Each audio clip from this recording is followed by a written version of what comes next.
hasn't started yet. Okay. So I'm gonna start the music once it pops on live. So that's it You are live. for about 3 minutes.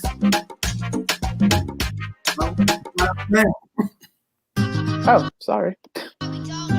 You know, sometimes me and YouTube be having fun. Okay, because I don't see myself on here.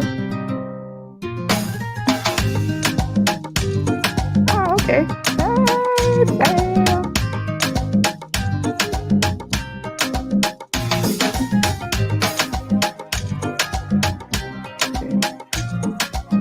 Yep. I guess I have to leave that up, huh?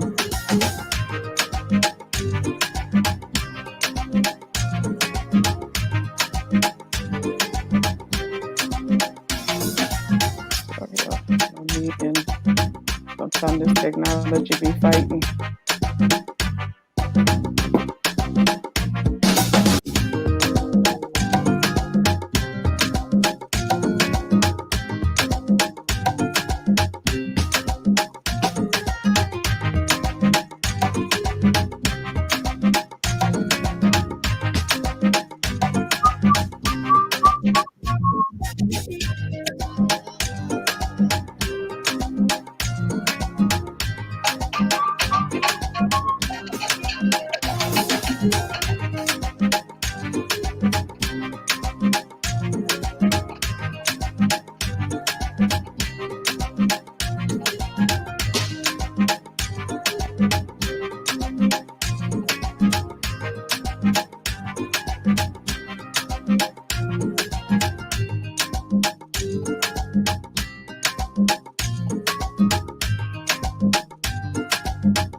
And y'all, when this song finished, we'll get started. We just want to give everybody time to get on here. And Keith already sent a message on the WhatsApp group. So once everybody come in, we'll get started.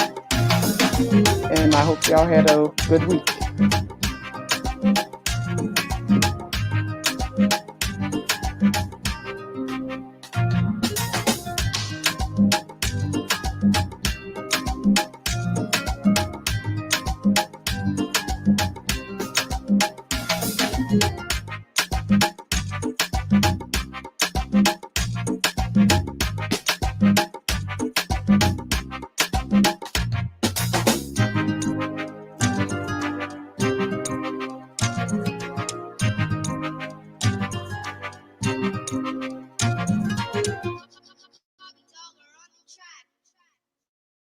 Alrighty, fam. Good evening. Like I said, this was the Afrobeat instrumental I found called Tanzania. I hope y'all enjoyed it. It's on YouTube if you like it. And let me get off of YouTube and stay on my phone. So I hope everybody had a good week. So, you know, usually after every trip, this time, this one did get messed up. So we got to do the full Tanzania experience. So, you know, usually after we have a show, we go over good. Yeah, and Keith is just here, but it's me and Keith. But I'm gonna pretty much be doing all the talking because, like he told me, he just pretty much be assisting me and chiming in whenever he wants to. But we usually talk about the trip and things I've seen, observations, tips, information we find out to bring the family. Okay, go ahead, on Keith. Sorry. No, I'm saying I'm just chilling. This is mostly Nish's this thing popping up. It's mostly Nish's gig, man. My voice is messed up, man. I can't carry no shows. So this Nish gig, I'm just here for moral support and comedy relief. so that's all I'm here to do, bam. So much love. You see my head going back in and back out, but this is all Nish. My voice is fucked up. I've been licking bad coochie. Now let me stop.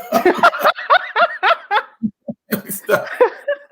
My throat messed up. You see, already. So, fam, this time for me, y'all know, third time is a charm. It was a wonderful experience. Tanzania and Zanzibar are wonderful places to go. This time we wasn't robbed of our experience. We didn't get to do everything on our itinerary, but what we did was so wonderful.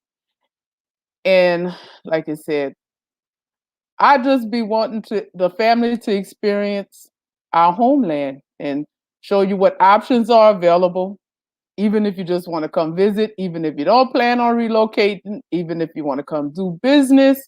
So this time I really felt out of all of my trips that this one I think really showcased the difference, the different things we got to see in Africa. Like pretty much this trip, I think I accomplished everything I wanted to do on the other trips, what didn't work out, for different reasons, because in Africa it's not easy getting around like it is here.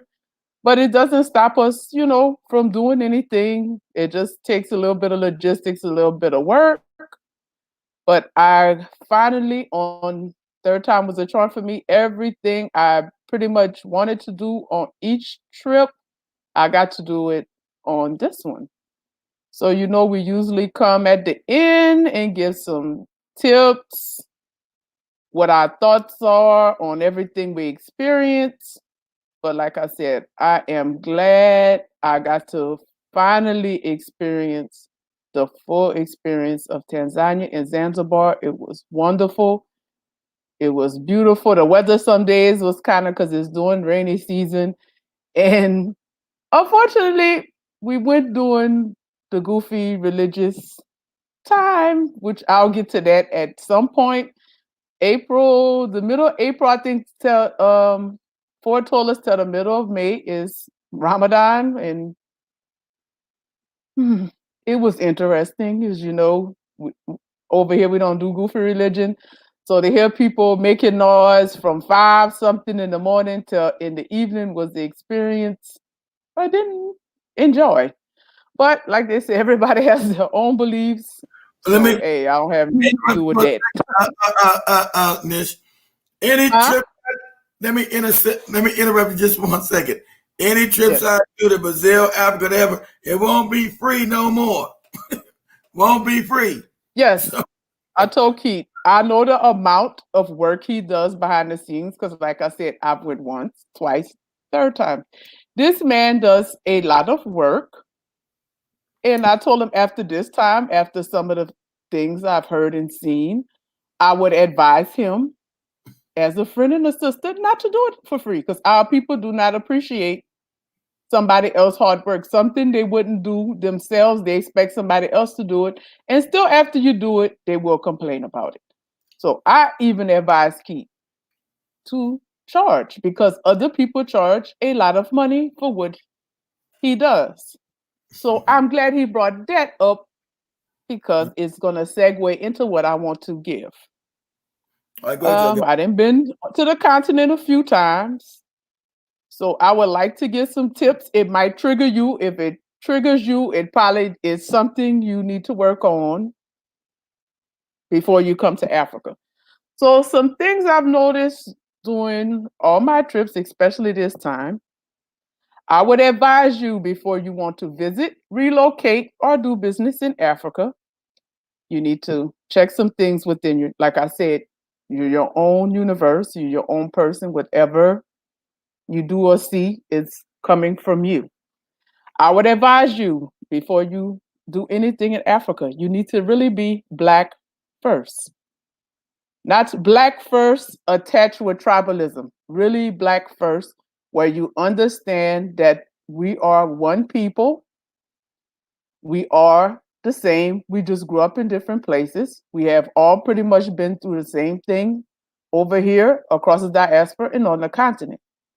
So I would advise you to really define for yourself what Black first really is, it really means to you, and go with the spirit of Black first, that this is our people, we're the same, and view them as such. And like I said, when you go to Africa, do not go with any expectations, and you will enjoy it.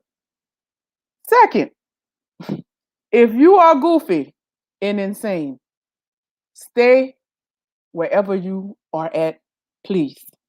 What I mean by goofy and insane, it encompasses a lot of things, such as if you're full of religion, do not follow people who are not religious. If you are full of tribalism, I don't know what you're coming to Africa to do. Because if you're full of tribalism, you will be looking at your own people like a Mzungu. So if you don't like Black people, which includes yourself, you should not go anywhere in Africa. Stay wherever you are in your comfortable place and just don't come. And many other goofy things that I have seen thus far. Lastly, and this is the most important one to me, or I think should be to the Black collective, you need to battle your inner Mzungu and Klansman. You cannot go to the motherland claiming you want to connect with our people, but you want to view them as a Mzungu. You want to go there, you want somebody to bundle you up, you want somebody to come and take you to all the nice places so you can go there, don't interact with the people, to just view them as a Mzungu. You just want to go there, go to the nice places, go stay at the nice hotels, go do this, go look at the people, go to the slave quarters, go do all these things. If that's what you want to do, that's fine, but you shouldn't come with people who are not looking to do that. Because like I told Keith from the very first trip, if we're going as chocolate covered Mzungus, I am not going to come on none of these trips because we should be going home to connect. Will everything be perfect? No. That's childish to think so. But I've heard and seen some alarming things, especially on this trip, from some people, like they said, not really the people who's been down with us for a while, but a lot of our people have a lot of anti-Black behavior. So I would advise you to disinfect that before you come home. Tanzania is a wonderful place.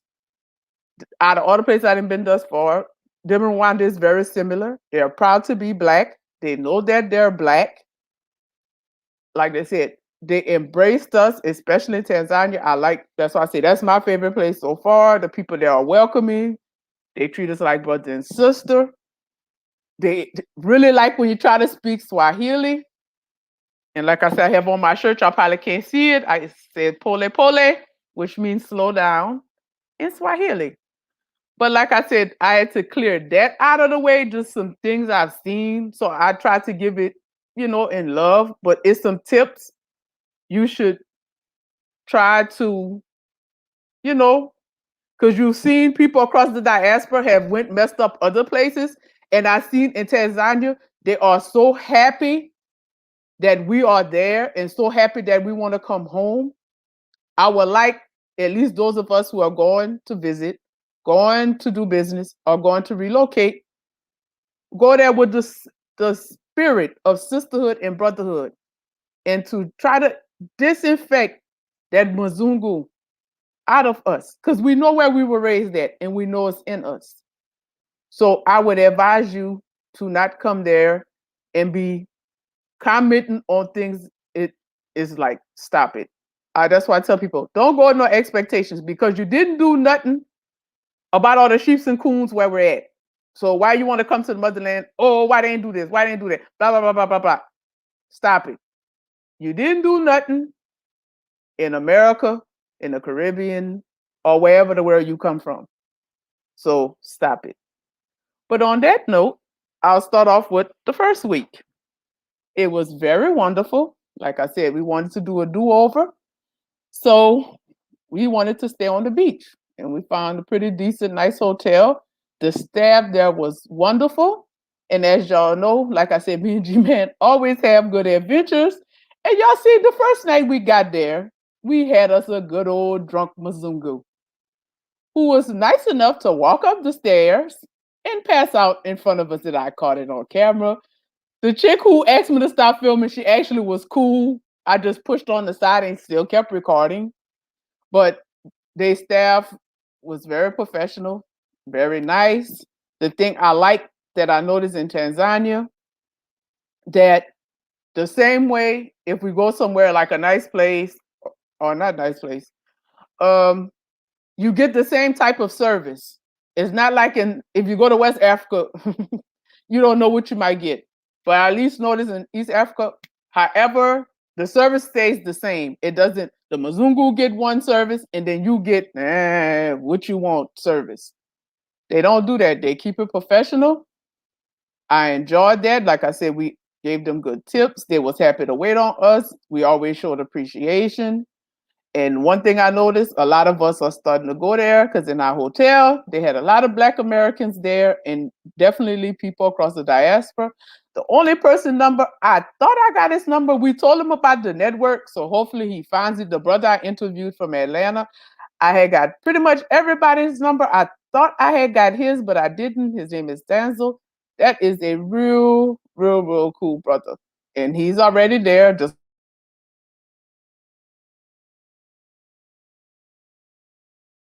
and everything. Is gonna come back here one more time. Then he was gonna go back there to stay permanently.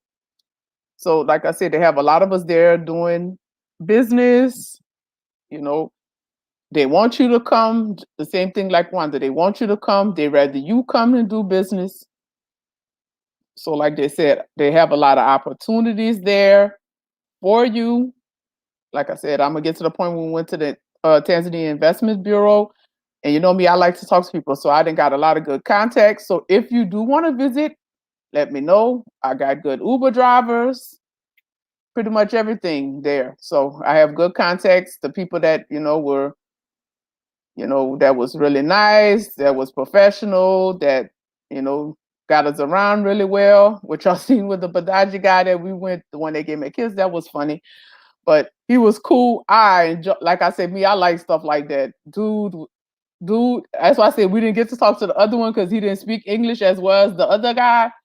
But they were very good. They took us around. They would wait around with us. Like I said, we paid them well. Like I said, pretty much everywhere we needed to go, they brought us there. Like I said, sometimes we just still took a car, depending on, how the weather might have been that day, or depending on what we was going to do and buy and stuff like that. Yes, I'll get to Zanzibar, but Dar is wonderful. It's a big giant city. I like Dar better, Tanzania better than Zanzibar, because even though it's a religious quote unquote holiday, in Dar you can still do everything. Nothing stops.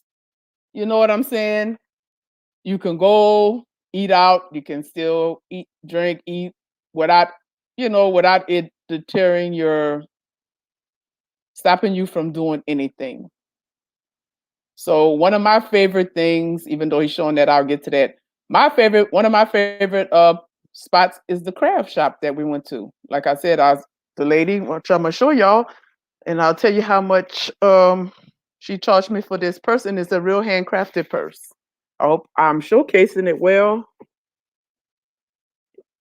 Let me know if y'all can see this purse really well. It's very beautiful. It has handcrafted. It's real leather. You can see the details. It's beautiful. You can see where she stitched it. I only paid this purse. I paid crappy purses here for 40. She charged me $40. So that's when I bought the paintings. They gave us like an extra bracelet and stuff for buying stuff. I think I paid everything that I bought from there. I think in between 60 to 80 US dollars. But yeah, this is the person. They had a red, black, and green purse. I told her work was so nice that if I can find a way to either go back and forth and buy stuff or get her to ship it to me, that I will start selling it because her handiwork is really nice. Let me see. And this is some of the bracelets that y'all seen. Ooh, you know me and these cameras. Tanzania bracelet, they gave us that from buying stuff at the craft store. And like I said, G-Man them was able to walk around and stuff. So like I said, I was interviewing a guy. I think him and the lady was, like husband and wife. So like I said, everybody else went walk around. So I was pretty much still looking at stuff, still buying stuff. And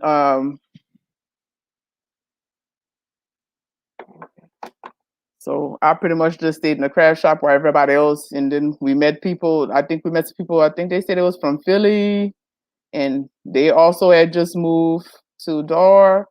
So, like I said, a lot of people are, you know, doing it big. So, like I said, Dar is really good. Another event I liked, which was we couldn't get a lot of video because Tanzania is more lenient than Rwanda, but the people really don't like you filming them and stuff. And I don't know how the man called G Man, but he didn't catch me. But G Man had walked around and some of the video didn't show it accurate. Like the first place we went to where you see me sitting with the pineapple drink, that one had an equal amount of men and women. So men and women both go out in Tanzania. And the guy Sam was cool as hell. And I've still been talking to him and stuff. I know he said he is building a house. If anybody want to go to Arusha, he's building a house. And I think he said he'll put it on, I guess, Airbnb. I don't know if he'll put it on Booking, but that was a very, very nice experience. I think he took us like to 5 different places. We got to, if we wanted to, we could eat, drink. And from, I know he did especially for us. I think he told me that was the first time he ever brought Black people out to do that. And it was fun as hell. And that's why I said we didn't even realize the place that we like to eat, that we all went eat with everybody. We didn't realize that he brought us there because Angela is the person who recognized the waitress. She's like, Nish, I think we're in our, the little spot. I'm like, huh? And she's like, there go the waitress. I was like, oh shit, yeah. So Sam was like a real cool brother. He took us and like, I know he did above and beyond because I seen what I booked and he went way and beyond what he had on there. Anywhere we wanted, he paid for us to get in. He paid for our drinks. If we wanted to eat, yeah, we went to 5 different places. The only place that was kind of was the last one. It was a very nice club, but it was definitely a swirless place. But hey, I told him the rest of the places he took us was cool and nice. So if anybody want to go to Dar, we not know the happening places to go. If you want to have a good night, and their nightlife is on and popping. So that was a good experience. And like I said, getting around is pretty easy there. And like I say, just get the Uber. If you get a good person, you call them up and say, hey, I'm ready to go. They take you around, no problem. So like I said, hold on. So you know me, I always have notes. So we got to the point where we eventually went to the Tanzania Investment Center. So a tip for there, which they made an exception for us. If you go to the Tanzania Investment Bureau, do not wear shorts. So wear pants. I think we was a little too lax and casual, and I don't even think it says it on their website. But if you do go, make sure you wear pants. But since they seen it was a group of us and they knew we was coming from America, they made provisions for us. So that was a really good experience. And I've been keeping in contact with the guy who gave us, a bunch of information. Some of the things he was saying, he said agribusiness is pretty good. He said it just depends on the area you want to do it in and what crops you want to plant there, because we noticed what's plentiful there. Oh, hey, thank you. What's plentiful there is they grow pineapples, watermelons, sweet potatoes, okra. I know those things. It's a certain eggplant. That's what I know them as an eggplant because they grow them in Nigeria too. But they have a lot of rice. So they have all kind of different. And he said they also have investors in capital. And he said when you're ready, they give you a list of contacts, like people you can work with, or like people with existing farms that might be looking for investors to expand or to get better equipment so they can process better. And he also, because Angela would like to open a store. So he said, if you want to open a storefront or anything like that, you don't need to register with them. He said, you just find a location and whichever, other type of business, or you want to do, or however you need to register, like if you want to open a restaurant, different thing, you go to that part, or and register your business or whatever like that. So you don't have to do that through the Tanzania Investment Bureau. He says it takes about 30 days to register your business if you want to do it through them. And he also gave us, like, I guess the way they give the land leases, he said depending on what you want to do, he said it can go all the way up from 99, he said 66 years, 33. He said it just depends on what you plan on doing and what you want to do there. And he said some of the up and coming areas is the Mbezi Beach area, which is the first around where the first hotel we were staying at. So that is a up and coming area. That's a tourist area. It's very busy. Has a lot of nice hotels, stores, shops. So that's a good place to start. And then it's another place with a K. I know a lot of people across the diaspora is living there too. I think it's Kikachino or something like that. And let me see. I'm trying to make sure I got all the notes. And he said, if you have a business in America that's already an LLC, he said what you can do is register your business, and you'll have like a branch in Tanzania. And that's another way. If you want to purchase land, if you have a business there, it's easier for you to get land on your own. All right. Let me see. So some of the business ideas, because you know me, I talk to everybody. So anytime we would get with somebody, I would ask them, hey, I'd ask them, what do y'all have here that y'all need either more of, or what y'all don't have here that you would like to see, or just anything like that.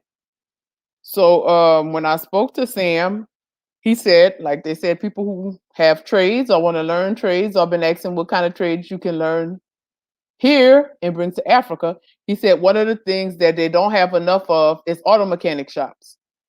He said usually if your vehicle breaks down, sometimes you have to wait a long time for somebody to come get you. So I'm assuming auto mechanics, I would say get tow trucks too. So that can go hand in hand. Auto mechanic, tow truck company. Just like all our people everywhere else, they seem to like name brand clothes. So if you open a clothing store, if you have name brand clothes, shoes, purses, all that, what you can get here way cheaper because of all the discount stores we have, you can clean up that way. They definitely also electronics. One of the guys that I met, he says he's a DJ. He said one of the things they are lacking there as people who are professional artists like DJs, singers, dancers, whatever have you, artist management, like people to help them boost their career, help them along, that's professional, that, basically somebody who will put money into them and they'll break bread, I guess, without, having to make a deal with the devil or doing, like he said, strange things for change. So I guess they want legit people to come and help their career without doing, things you shouldn't be doing. Also, since the population there is very large, they say they would like better event venues. So, like larger event venues, because a lot of people, which I'll get to that, they have a lot of people there. Our people in Africa are family oriented. So a lot of people get married. A lot of people have baby showers. A lot of people have wedding showers. They just have a lot of parties. But they want different varieties, definitely bigger sizes, because the population there is very big, because Dar es Salaam is pretty much the size of New York. It's huge.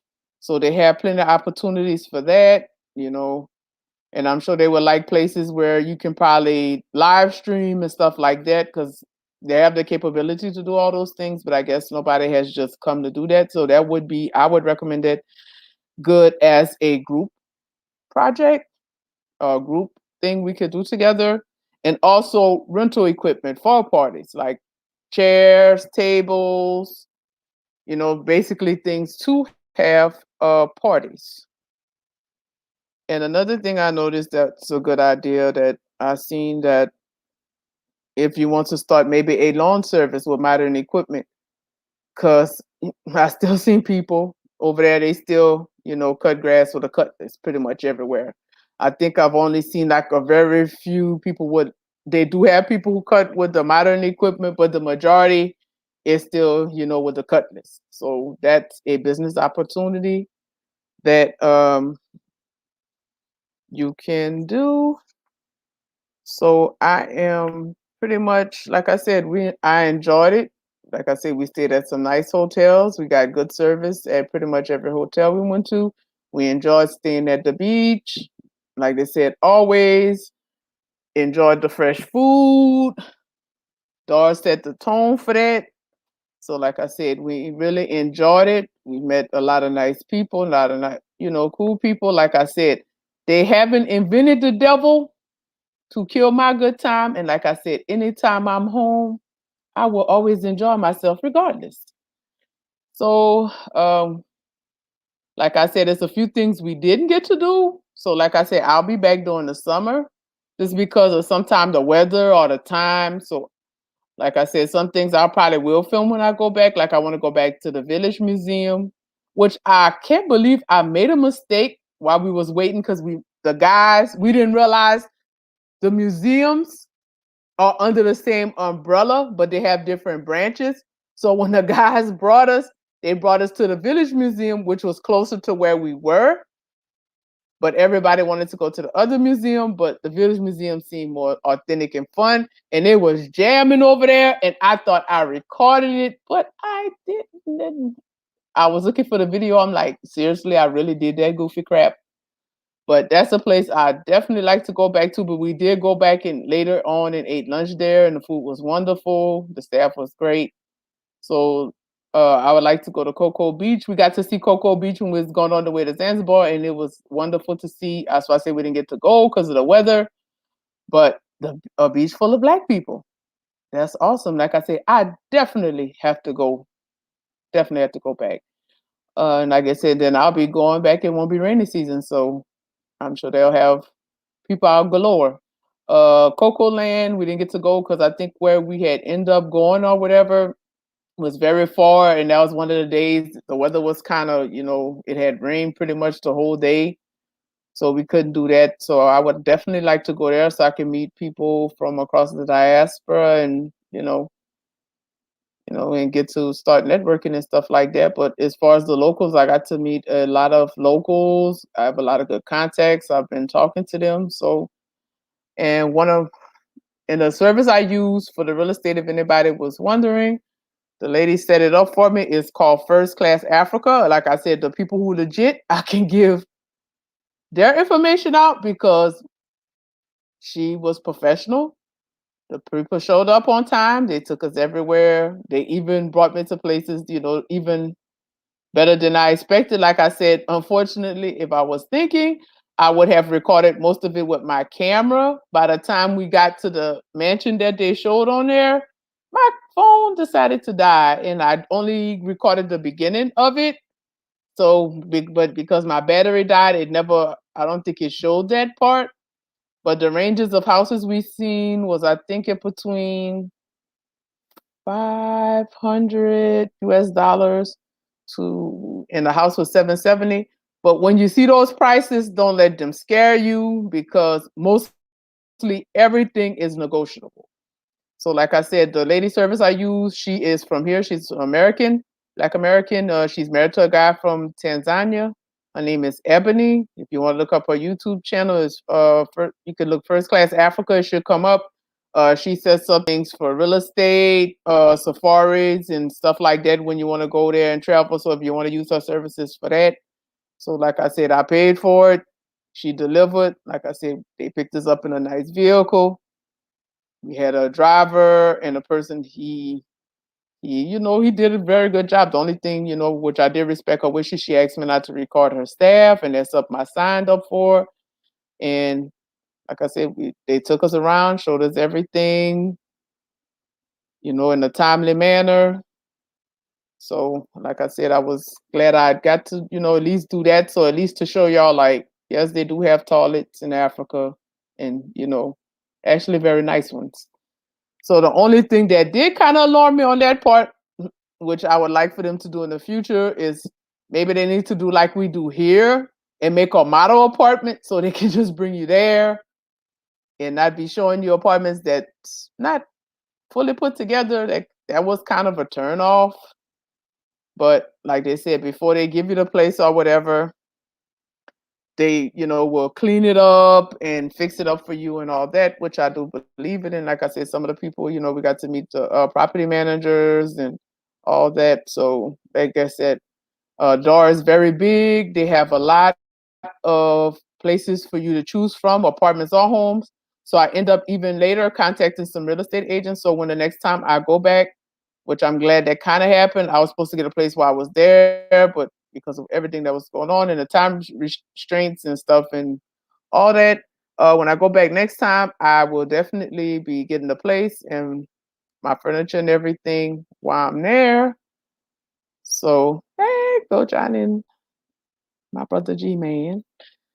So, like I said, the first week went swimmingly. We didn't miss a beat. Like I said, we enjoyed riding a ferry, which was actually pretty cool. So, Zanzibar is definitely different from Tanzania. That I think in Dar is like pretty much half and half Christian, half Muslim. So they pretty much call the truce, and you can still pretty much do everything over there because, like I said, it's a big city. But when we got to Zanzibar, it was a little bit different. There are 90% Muslim there, so it is during Ramadan, and we got a few interesting surprises. You cannot drink coffee or alcohol until after 7 p.m. So the first day that was our eye opener when we, was I think waiting around, I think for Angela or something. I think G-Man had wanted a coffee or something, because they had a cute little coffee shop, some of the little like ice cream shops and stuff and all that. Like we went to Stone Town and stuff. And that's how we found out you couldn't get coffee until after 7. And then they're, making their usual noise from 5 a.m. and multiple times a day. It was loud and crazy and yeah, wow. So, like I said, we rode the ferry. The ferry ride was actually pretty cool. Like I said, pretty much went to sleep. I recorded part of it, but it was raining and stuff a little bit, so I really didn't want to show that. But once we got there, the ferry, we went to Paji first. So Paji is like a couple of hours away from when you catch the ferry. And that's why I say the beach was beautiful. But the surprising thing about Zanzibar, it's a bed wench haven. I have never seen that many bed wenches before in my life. And I live in America. That was a surprising thing to see. And something I noticed, we talk about Nigerians cooning, but I'ma say these island Negroes are close runner up. I seen some wonderful cooning in Zanzibar, and I noticed it's a common island thing because I've went to the Caribbean too, and the same kind of cooning and buffooning I seen there was the same on Zanzibar. It was beautiful. I wouldn't advise to go to Zanzibar on the what they consider the off season, because now since more of us are traveling, you will get harassed. We didn't appreciate that because the Mzungus go on off season and do not support the local people at all. And they expect us to subsidize their cooning. You can even be eating at a restaurant. Somebody will come up to you while you're eating to sell you crap. I did not like that. We didn't like that. After a while, it got aggravating. So that is something I wouldn't advise. I would advise to go any other time. I wouldn't go April or May. Like I said, we got to enjoy most of the things. Like he said, that's usually packed, crowded, and full of people. We got to enjoy it like really, really well. But The harassment was too much. That was the downside in Zanzibar, though. Constant harassment, and the Mzungus walk around, don't support the local people. They don't even bother them. In some places we've seen where some of the people will go up to them and ask them to buy stuff, but they will leave them alone and come right back to us. And I'm like, are you like serious? So that was a kind of a turn off. So like I said, me and the people at Dar connect better.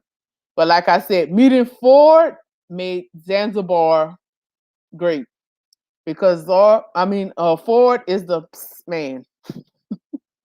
So whatever you are looking for, that's the dude who will help you to get it. And how we met him, like we would walk pretty much every night from once we got to Stone Town, the place we were staying at, we would walk from there to the seafood market at night. So it was like maybe not even like a half a mile. So when we was walking one night, he just told us, hey, and came up to us and started talking to us and stuff. And we had needed a few things, so we told him what we was looking for. He brought us to one store.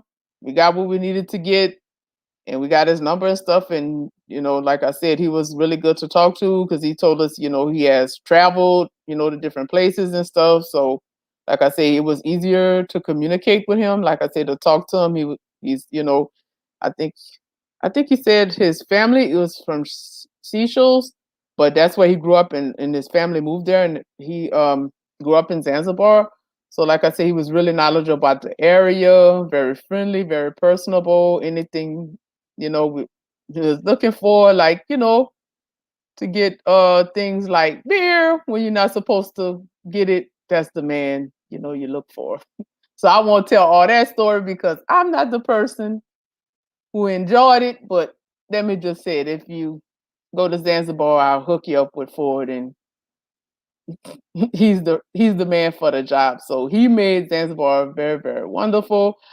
Like I said, the first hotel we went to, like I said, the fresh food there is wonderful. We didn't realize the hotel we stayed at when the guy asked us, because we hadn't ate since breakfast time. So Izuzu, no, Izizi. Lord, I keep pronouncing this man's name wrong. He had asked us, hey, me and G-Man told him, hey, we're real hungry. We haven't ate since morning or whatever. So he said, okay, we'll get you something to eat. So I'm just thinking, because we didn't see a restaurant or anything, that he was going to send somebody to get food. But we didn't realize, like a lot of the hotels in Zanzibar has a fishing crew, their own fishing crew. So they send the people out. You just let them know, like, okay, maybe after we eat breakfast, hey, we want to eat dinner. So you tell them, like, if it's just going to be me and him, or like that night, me, him, like Angela and John, we ate. You just let them know, hey, I'm having 4 people this night. They go catch the fish, just the amount they need, and cook, because the food's taking a long time. I was like, what is this? What is going on here? But we didn't realize he sent the guys out to catch fish, and then he cooked it. The first night, we had wonderful grilled fish, and something I do not eat in the States, but I ate there, was a wonderful avocado salad. That salad was good. It's the best salad I ever ate. I do not eat avocados. G-Man said he's sitting backstage, Keith. So I guess he can tell his parts, but I'm going to tell my parts. So that, like I said, then we met, like I said, I was sitting outside. We met the Maasai. I bought some jewelry and stuff from them, which I think I didn't bring those out. I might have to look for those. But Padgett was very nice. So I'm glad Keith sent us there first. The beach was wonderful. The water felt good. Like I said, they had a lot of things to do there. One of my favorite things we got to do there was the bonfire dinner. That was cool. That was really, really, really a cool experience. So I really, really enjoyed, that set the tone. They cooked the food right in front of us. I think I recorded when they sung at the end. So that was a, real nice experience. Like I said, they gave us coconut. So the barbecue, that was pretty cool. Hey, brother. Okay, so Hey, G-Man what's up? joined us. What's up? I Hey. just got home from work late, so bear with Oh, me. I'm okay. getting my shit together and a little That's tired. okay. That's why I'm just telling like what we did. So, like I said, Ford made Zanzibar really, really, really cool. Oh So, hell yeah! like I said, Ford was a lifesaver. Shit. I'm telling you, like I said, I'll Yeah. let them tell your part, but I told them Ford is the man. So if you need anything, that's the guy. You know, if you're looking to do some things, that's the person. You know, he takes you to it. Everybody knows him. He knows everybody. So he Let me makes just it put it for this a way: good. there were some things we needed that weren't allowed during Ramadan that could get you put in jail, and Ford hooked us up with some underground shit. Yes. He also has a relative in the what is it? The Tanzanian Dar es Salaam Police. security Oh, forces the or some shit. Zanzibar. Oh, Zanzibar Yes. security. Okay, yeah, yeah. He's got relatives, so he knows if you want to get hooked up when you go to Zanzibar, ask for Ford. That brother right there will hook you up in ways that are unimaginable. You would not expect. Yes. Yeah, So he was cool. Yeah, he was really cool. So I have, like I said, pretty much all the good people's numbers. I have their numbers. So let me get it fleets out my head. So business ideas for Zanzibar that we've seen. Definitely, you could do a bunch of tourist stuff there. Like I said, where y'all seen them. I hope my joy and delight came through. Because, like I said, I've never seen dolphins in the wild before. So seeing that made my day. We didn't expect that because I really didn't go research to see where it was going. So we thought we as a was matter, going to an aquarium. that's funny. We did not realize. As a Yeah. matter of Go ahead, fact, I was G-Man. about ready to get the fuck out of the van because we didn't know what the fuck we were gonna do, where we were going, and I was tired, and I was like, man, if we don't know where the fuck we going or what we're gonna do, I'm getting the fuck out of the van. I'm just gonna stay on the beach and chill. Fuck this. But it worked out. It worked out, and Yes, it we was ended up, wonderful. I really I enjoyed told it. It was I told you beautiful. I told you that's when I was sitting you up there to go look at the dolphins and swim with the dolphins. That's what I told you, knuckleheads. I told you you were going up there to swim with the damn dolphins. I was sitting you up there.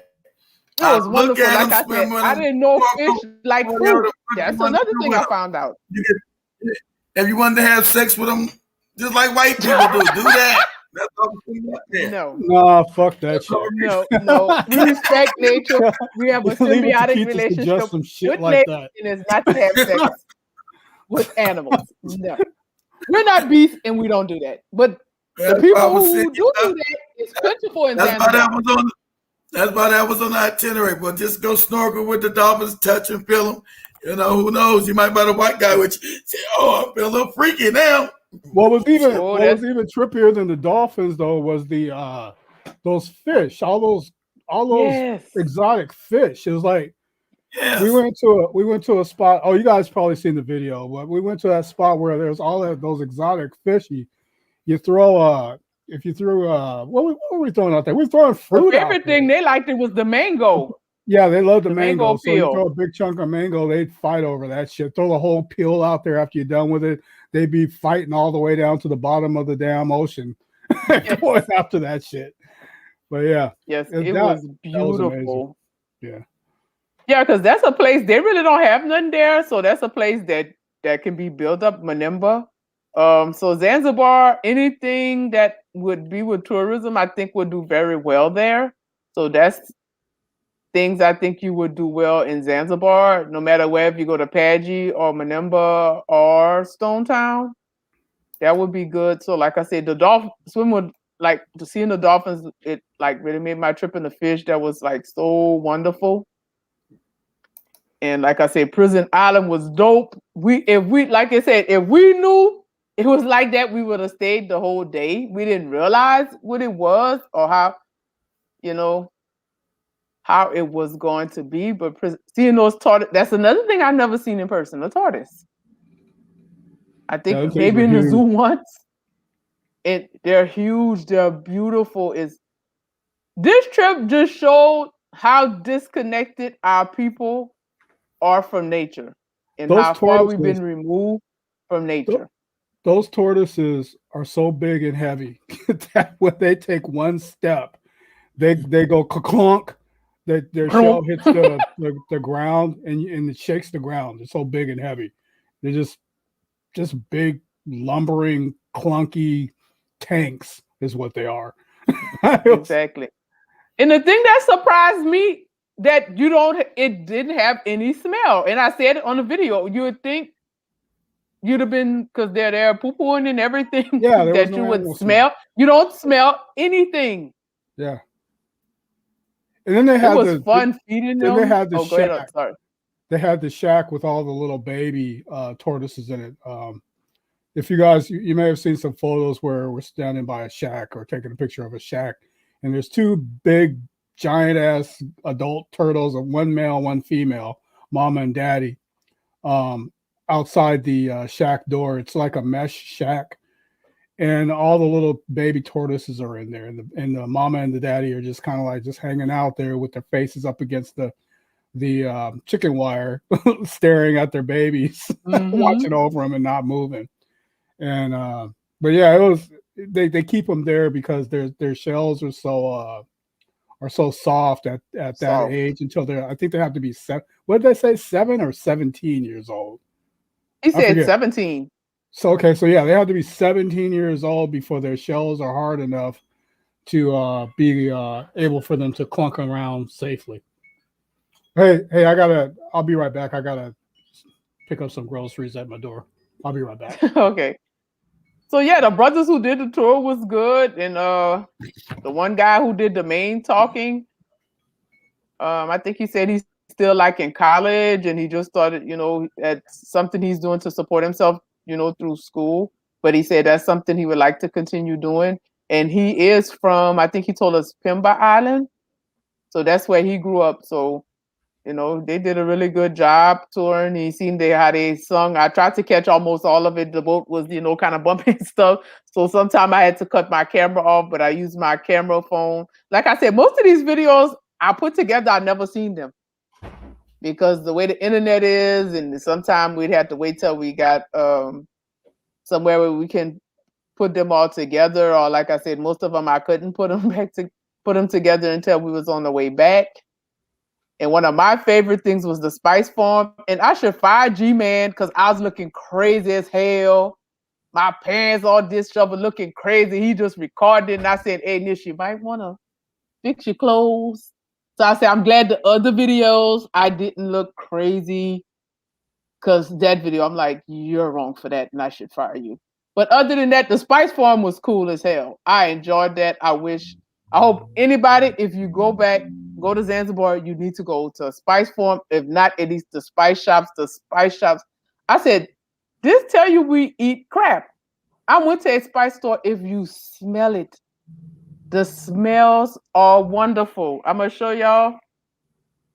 Yeah, I'm going to show you some of the things that I bought, because it was super hot there. So I got a very cute Hakuna Matata flag. So, and let me show y'all the lady, Helen art shop I went to. She is not from there. She's from Rwanda. But I'm sure this is she had some of these, but they didn't have Zanzibar on it. So I got her to make me one. So that's what she was sitting and painting for me. So she has an art shop. So maybe she goes home sometime during maybe the off season or something, but she was really nice. So like I said, in Tanzania, their crafts are top notch. They do really good work. This is one of the things I bought. I love magnets, so I'm a magnet person. I like to buy magnets. You guys can see what I'm showing. I sent them to go swim with these damn dolphins. Most people have never seen dolphins up close and personal. Me living in Florida, I've seen them. Over there, it's more beautiful because you're out there and you can go swim. Most Negroes are scared of water, scared of animals. Oh, the dolphins on! Get this Not me. thing off me.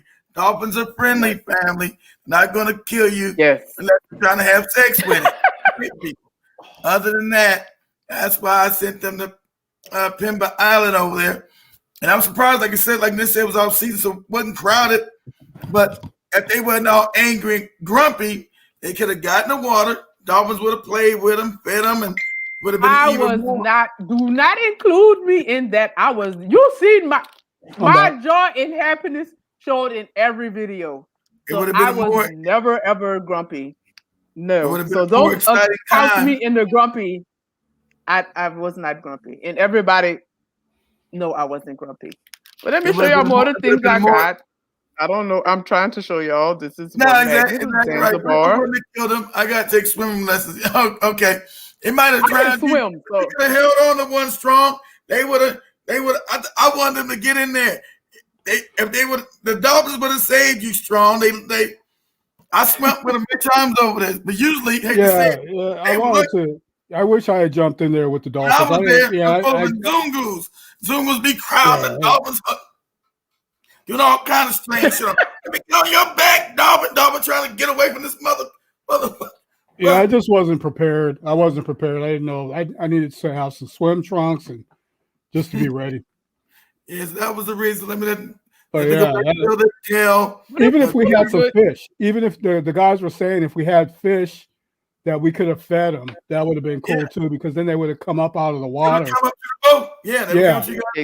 Yeah, they would have been doing the flipper thing, you know, eating the fish out your hands and shit. But you know, those are things. Each trip that I've taken, I mean, well, I've only taken 2, but each one I learned from it. So you know, the first trip, you know, I wasn't hip to a lot of shit going on, and then I was prepared for the second time around. And then the second time around, we were more adventurous, so you know, I wasn't prepared for some of the adventure. Well, they would try. Yeah, they know Zungus would try to molest them, but when I go out there, it's fun. That's why I set them up there so they go out there and swim with them and have some fun. But like I said, Spike's been a renegade on me and shit, and they didn't know why they were going up there. That was the whole reason I put it down there. So how you go with them, have to go swim with the Dolphins or touch the Dolphins. They're not afraid, and they'll have a good time because these are once in a lifetime experience. You see, you know, when I went to prison, I never seen no damn turtle that fucking big in my life. That was a wonderful experience. Not no real turtle. Yeah, that was some shit. I was happy. I was ecstatic. Not no real turtle. I've never seen that big unless it's caged up, but a big turtle. All these damn turtles walking around like, God damn, this is some out of sight shit. Yeah, they're so big and heavy, man. Yeah. Big, clonk, clonk. Yeah, you like a child. Out of sight shit. I mean, you could. I was gonna send them north to swim with the other little turtles, but who cared about that? I don't really care. But the big ones I like. The big, huge ones are more of an eye popping thing. Like, damn, this big ass fucking turtle.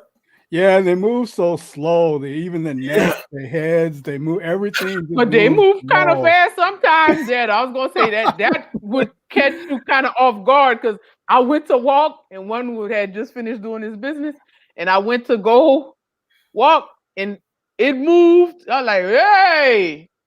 So these things can move fast if they want to. Oh, and when they see the food, when they see that food in front of them too, when they see that food, they move. That was fun. I really enjoyed that. Them things 150 years old and plus. Yep. Exactly. Yep. So let me show y'all some more things. Like I said, I'm smelling them while I have it. So this is some of the things we like you said, you see me buying stuff at the spice shop, even though I was looking crazy. G-man. Okay, one of the things I bought, some of these things I didn't know they were a thing, but fresh, some ginger tea. I bought some of that. I hope y'all can see it. Like they say, fresh, authentic. Like I said, Zanzibar spice shop smell so wonderful. This one is cardamom. Are those tea with vanilla from the farm? Yes, from the shopper. From the farm. Yeah, these are ones I got from the farm. So if you've seen the video, which I don't want nobody to see that, but if you see the video when me and the guy was talking, this is some of the stuff I You bought. guys can you can And see this it one on is my the channel. Zanzibar If you Powder guys want to Spice see the Tea. video, if you want to see the video, go to my channel. It's on there. You posted it on the regular Black Hot Fire channel. The Anyway. powder spice tea. This one has cardamom, cinnamon, lemongrass, and ginger. And I like that each one has the label and it has the instructions on there how to make the tea. So y'all know I'm a tea drinker. And like I said, these things smell. The package is closed. You can still smell it. So they let you know it's very fresh. Okay, I think this is one he told us that you could use. Yeah, this one is good for cooking. I don't want to destroy it. I think it's called Grandma Masala. And this is one, it has 8 spices in it, and I know they use it a lot to cook with there. And this one has cinnamon, clove, ginger, cumin, coriander, black pepper, nutmeg. I hope I pronounced everything hopefully correct, because some of these words, I'm from Louisiana. Be patient with me. But this smells wonderful. So like I said, it's nice to have fresh spices. Ooh, A lot of this yeah. stuff you truly have to experience, because like Exactly. example is the Spice Farm. I mean, you're not going to really Vanilla tea. understand or know that feeling of what real, genuine, pure spices. And I'm the type of person, I don't really give a shit about spices. I did not really give a shit about going to the Spice Farm or about spices or whatever. You know, it's like, I don't. That's the thing. who gives a shit about spices? Okay. So And my favorite, there, which I didn't know was a thing, is ginger coffee. I cannot wait to try this. When I went there, so you have to experience it, because what we have that we call spices here in the United States is just a bunch of bullshit, GMO, artificial garbage. Those spices over there, I mean, the dude, you probably saw in the video, the dude cut off a piece of the bark, and there you had cinnamon toothpicks. Bro, I mean, you could he sliced off the bark to get underneath it. Exactly. And it's like he pulled off a little strip of the meat, I call it the meat, underneath the bark of the cinnamon trees. And you had basically pure, raw, uncut cinnamon toothpicks that tasted spicy strong, like cinnamon is supposed to taste. You know, and the same with the lemon.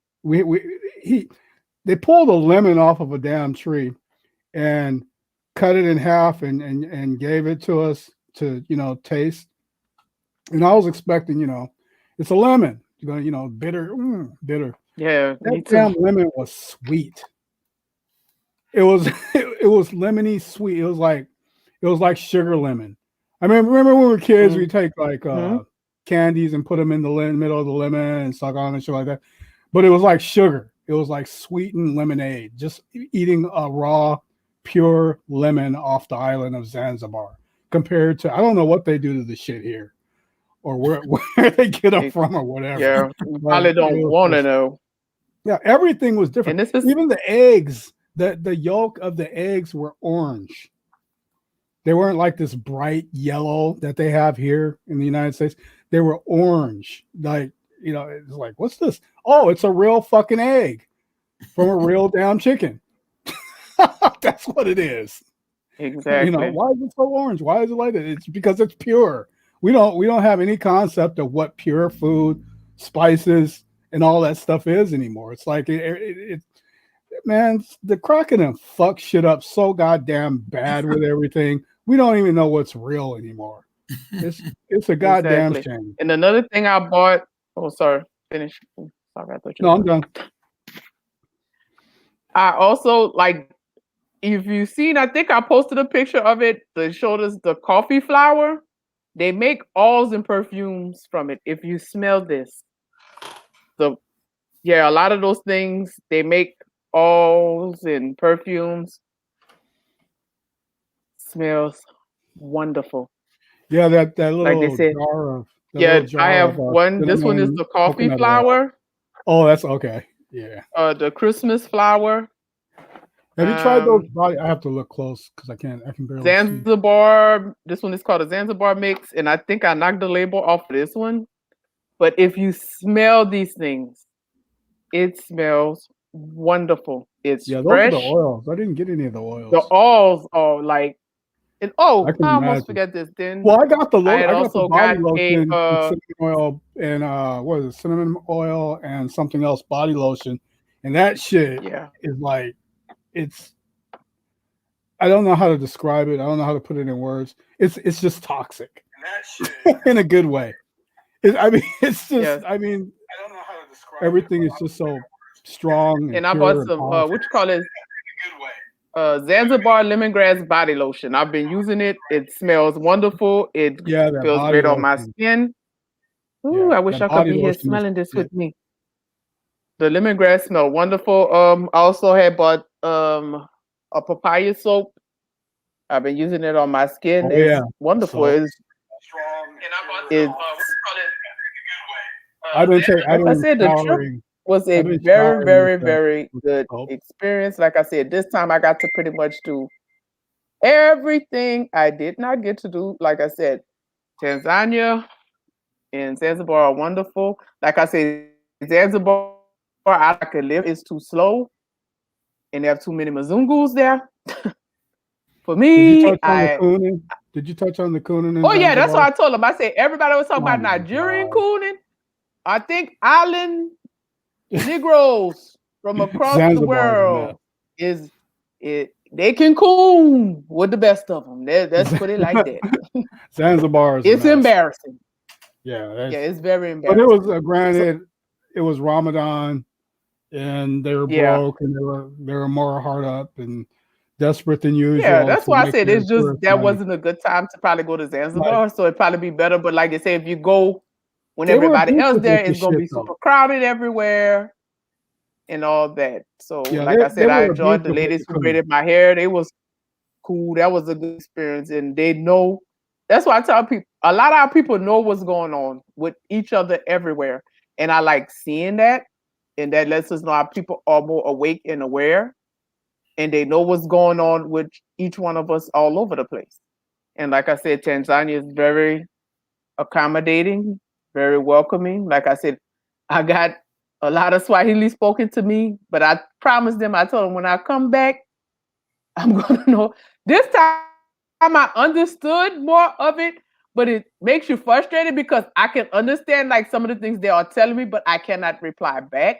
So that's definitely one of the things I will be doing is learning how to speak Swahili. They have, unlike Rwanda, Tanzania has a lot of people that speak English, but your life will be much easier if you learn how to speak Swahili. And especially if you're going to do...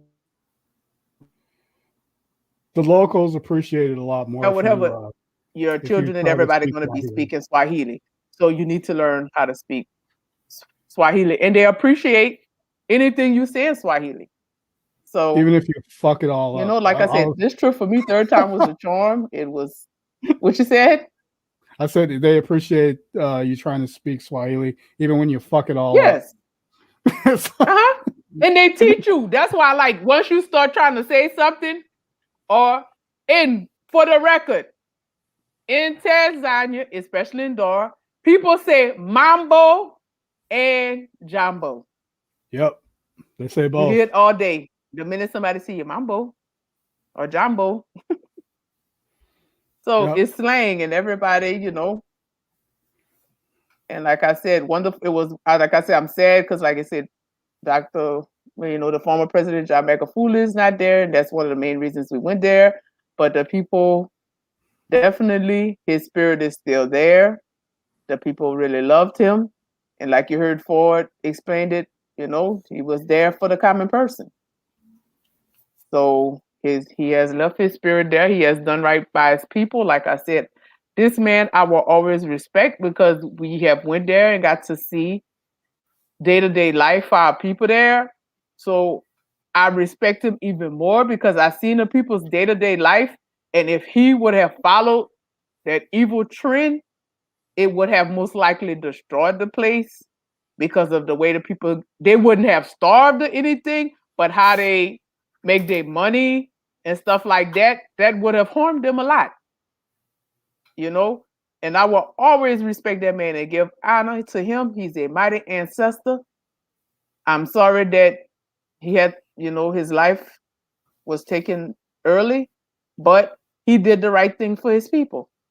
And I will always respect that and honor that. And, you know, I'm sad that he's not with us anymore, but he's, like I say, death is not real. So, you know, he's somewhere. Buildings in West Africa. And the people there, at least give the people in Tanzania seem to be, you know, proud of being black. Don't be doing all that goddamn cooning and all that. I respect that. And like I said, it was wonderful. Like I said, being embraced again like family. So, you know, for me, it was really wonderful. Like I said, for me, that's the place I'm going to relocate to. I can't wait. So I will keep going back. Huh? So here's the deal with a lot of the people in Zanzibar. They're proud to be black. Okay, they'll bring that up, but they'll use that against you. They'll use that against you to get you to buy shit. They'll be like, you got to support Africa, man. Come on, man, support Africa, support Tanzania. They start pulling that shit on you. Because they know being from the States, we have a little bit more. Our currency is a little bit more valuable than theirs is. So they know that if they can get their hands on some of that currency, to go a long ways. Exactly. And they know that we're usually loaded, and so they're pretty. They were kind of abusive with the fucking begging and shit. That was kind of fucked up with Zanzibar. He was letting that bother me. I'm a woman and I'm somebody's mama, so I know how to ignore begging. So for people who don't have children, that will bother you. But people with children, I treat them like my children when they beg for shit. When you're trying, I ignore the hell out of you. So when you're trying to sit down and you're having a meal and trying to enjoy a peaceful ocean view, and some Negro comes up and is just constantly, trying to sell you a fucking Tanzania soccer shirt, and when you say no thank you over and over again, and each time you get louder and louder and more aggressive about it, and they still don't get the fucking message, that kind of gets on your nerves. So there were some people, but like I said, it was Ramadan. The usual crowds weren't there, so they were a little bit more desperate and having hard times more than usual. So yes. Somebody asked, how was the food? The food was like, it's always the food. Now I get to, since we stayed longer, the food is awesome. It's fresh. It's yummy. It's healthy. We got to eat how they fry their chicken over there. We ate what we call French fries, what they call chips. I ate, drunk, alcohol, all that. And I say I weighed myself when I came back and still lost weight from eating because we weren't eating poisoning. The problem is, so the food was wonderful. They have food. Tanzania has food everywhere. They have the markets everywhere. You can buy food. Food is everywhere. If you like grow pineapples, they grow watermelons, pretty much everything. Sweet potatoes, okra, everything is fresh. The food is wonderful. The food is good. Everywhere we ate, the food was tasty. It was wonderful. The only thing, like they say, because you're getting fresh food, it takes some time, a little while to cook it. But like I said, it's fresh, so I don't mind waiting. Does anyone that's a bad habit they have taught you here too. Now, and you're eating crap. What do you think about this? Please share it, because I everywhere. When you see this, and when you saw it, what did you think? Does anyone in the chat like fish and chips? I like fish and chips. Anybody in the chat like fish and chips? If you like fish and chips, Zanzibar has the best fish and chips on earth. Literally, I never had any fish and chips as good as at that restaurant in Zanzibar. They catch the fish fresh, and then they cook it. It's fresh, and they serve you a big ass chunk of fish and a nice amount of chips. And I mean, I love fish and chips, and I've never had any fish and chips better than in Zanzibar. I gotta give them credit for that. I had it every night. You can ask me. I literally every night that we were in Food is the Zanzibar, bomb. I had fish and chips. Yes. It was just so good. Yeah, pretty much. Yeah, he's telling the truth. Why is this thing not coming up? Yeah, the food is wonderful. The food you can't. That's why I say I'm having good food withdrawal, because when you go there, eat all that fresh and good food, and to come back here and start eating this nonsense it's traumatizing. Like I It's said, traumatizing.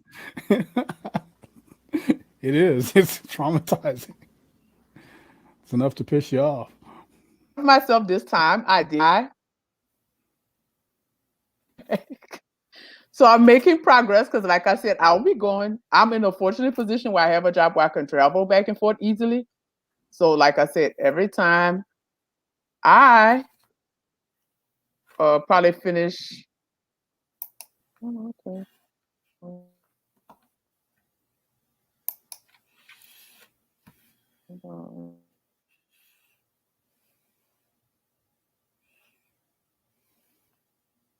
Wow, this.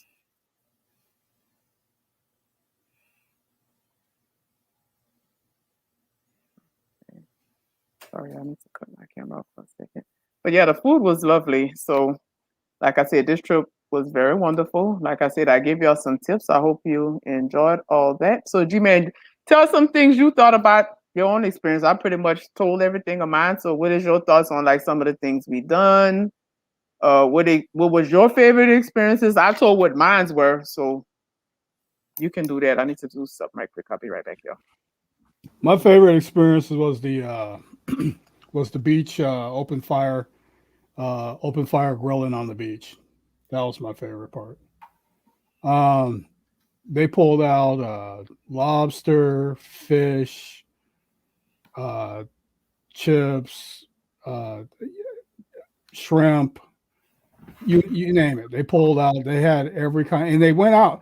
The shit that's so crazy about Zanzibar is that they go out and also in Dar es Salaam, they go out and catch the shit fresh and cook it that same day and night. That's what's so amazing. But anyway, the open fire with the lobster, that was really fun.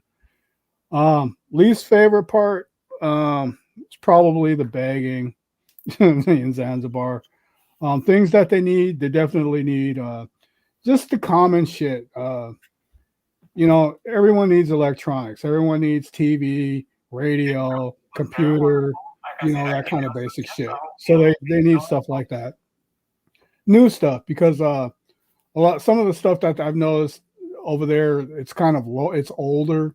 It's not brand spanking new state of the art stuff. They get a lot, and I get it, because the West is such a big fucking asshole about keeping everybody down, and not even though they take all the goddamn resources, they don't share the product, the quality of the products. And so there is a need for newer stuff. Fiber optics, if they can get some fiber optics going over there. Their internet's kind of slow. I don't think they're using fiber optics a lot over there. But the food, They do. It depends on the company. Yeah, or how close you are, or how deep you are in the government. But yeah, the food. I mean, everything was good. I mean, it was pretty much from day one. Meeting up at the little restaurant and having a good time, and then all the events in between, and everything that was behind the scenes, and that some people don't know. It was an exciting adventure. So I can't really put the shit into words. You got to go and experience it for yourself. It's easy to sit and listen to people and vicariously imagine what the reality would feel like. But if you have a little bit, it's not that much. It doesn't cost that much really to go. It really doesn't cost that much, and it doesn't really cost that much for the 2 weeks being there, or even if you go for a week, just a week being there, it doesn't really cost that much. So as far as I'm concerned, there's no excuses. I don't really, I might sound like an asshole, but I don't really give a shit if anybody's out there talking about, oh yeah, we're gonna go, I'm gonna go, and then you don't do it. It's really, I mean, if you have family and shit like that, if you have sick family members, you have to stay here, or if you have children that you have to stay here and watch, and you just can't take the time to go on a vacation or something. I get that, but I mean, if you have vacation money, you have the money to just say fly to New York or fly to wherever the fuck, Los Angeles or Seattle or Denver, whatever. If you have the money to do that, you should be able to save up enough money to go to Africa. I mean, there's really not a whole lot of excuses. There's some excuses, but there's really not a whole lot. So if people are sitting there saying, oh yeah, I'm going to go, and they don't really mean it, then, whatever. That's my attitude towards you, is like, whatever. But, yeah, I don't really think there's any excuses not to go to Africa after doing it myself. I mean, the first time I went, I didn't even have all the money. I had to hustle my ass off to get all the money together to pay for my way all the way through it. And, I was short to start and needed a little bit of help to do it. But then after, taking care of some business here and there, got it all caught up and, had some spending money to go the first time. But this time around, I was prepared, and it's just like, you don't really have an excuse. I mean, I did it on the fly the first time, and then on the second time I planned it. So there's really no excuse not to go to Africa. It's not some fictional faraway land like Wakanda or some shit. You just get on a plane, you fly over and you land, and then you're there. It's as simple as that.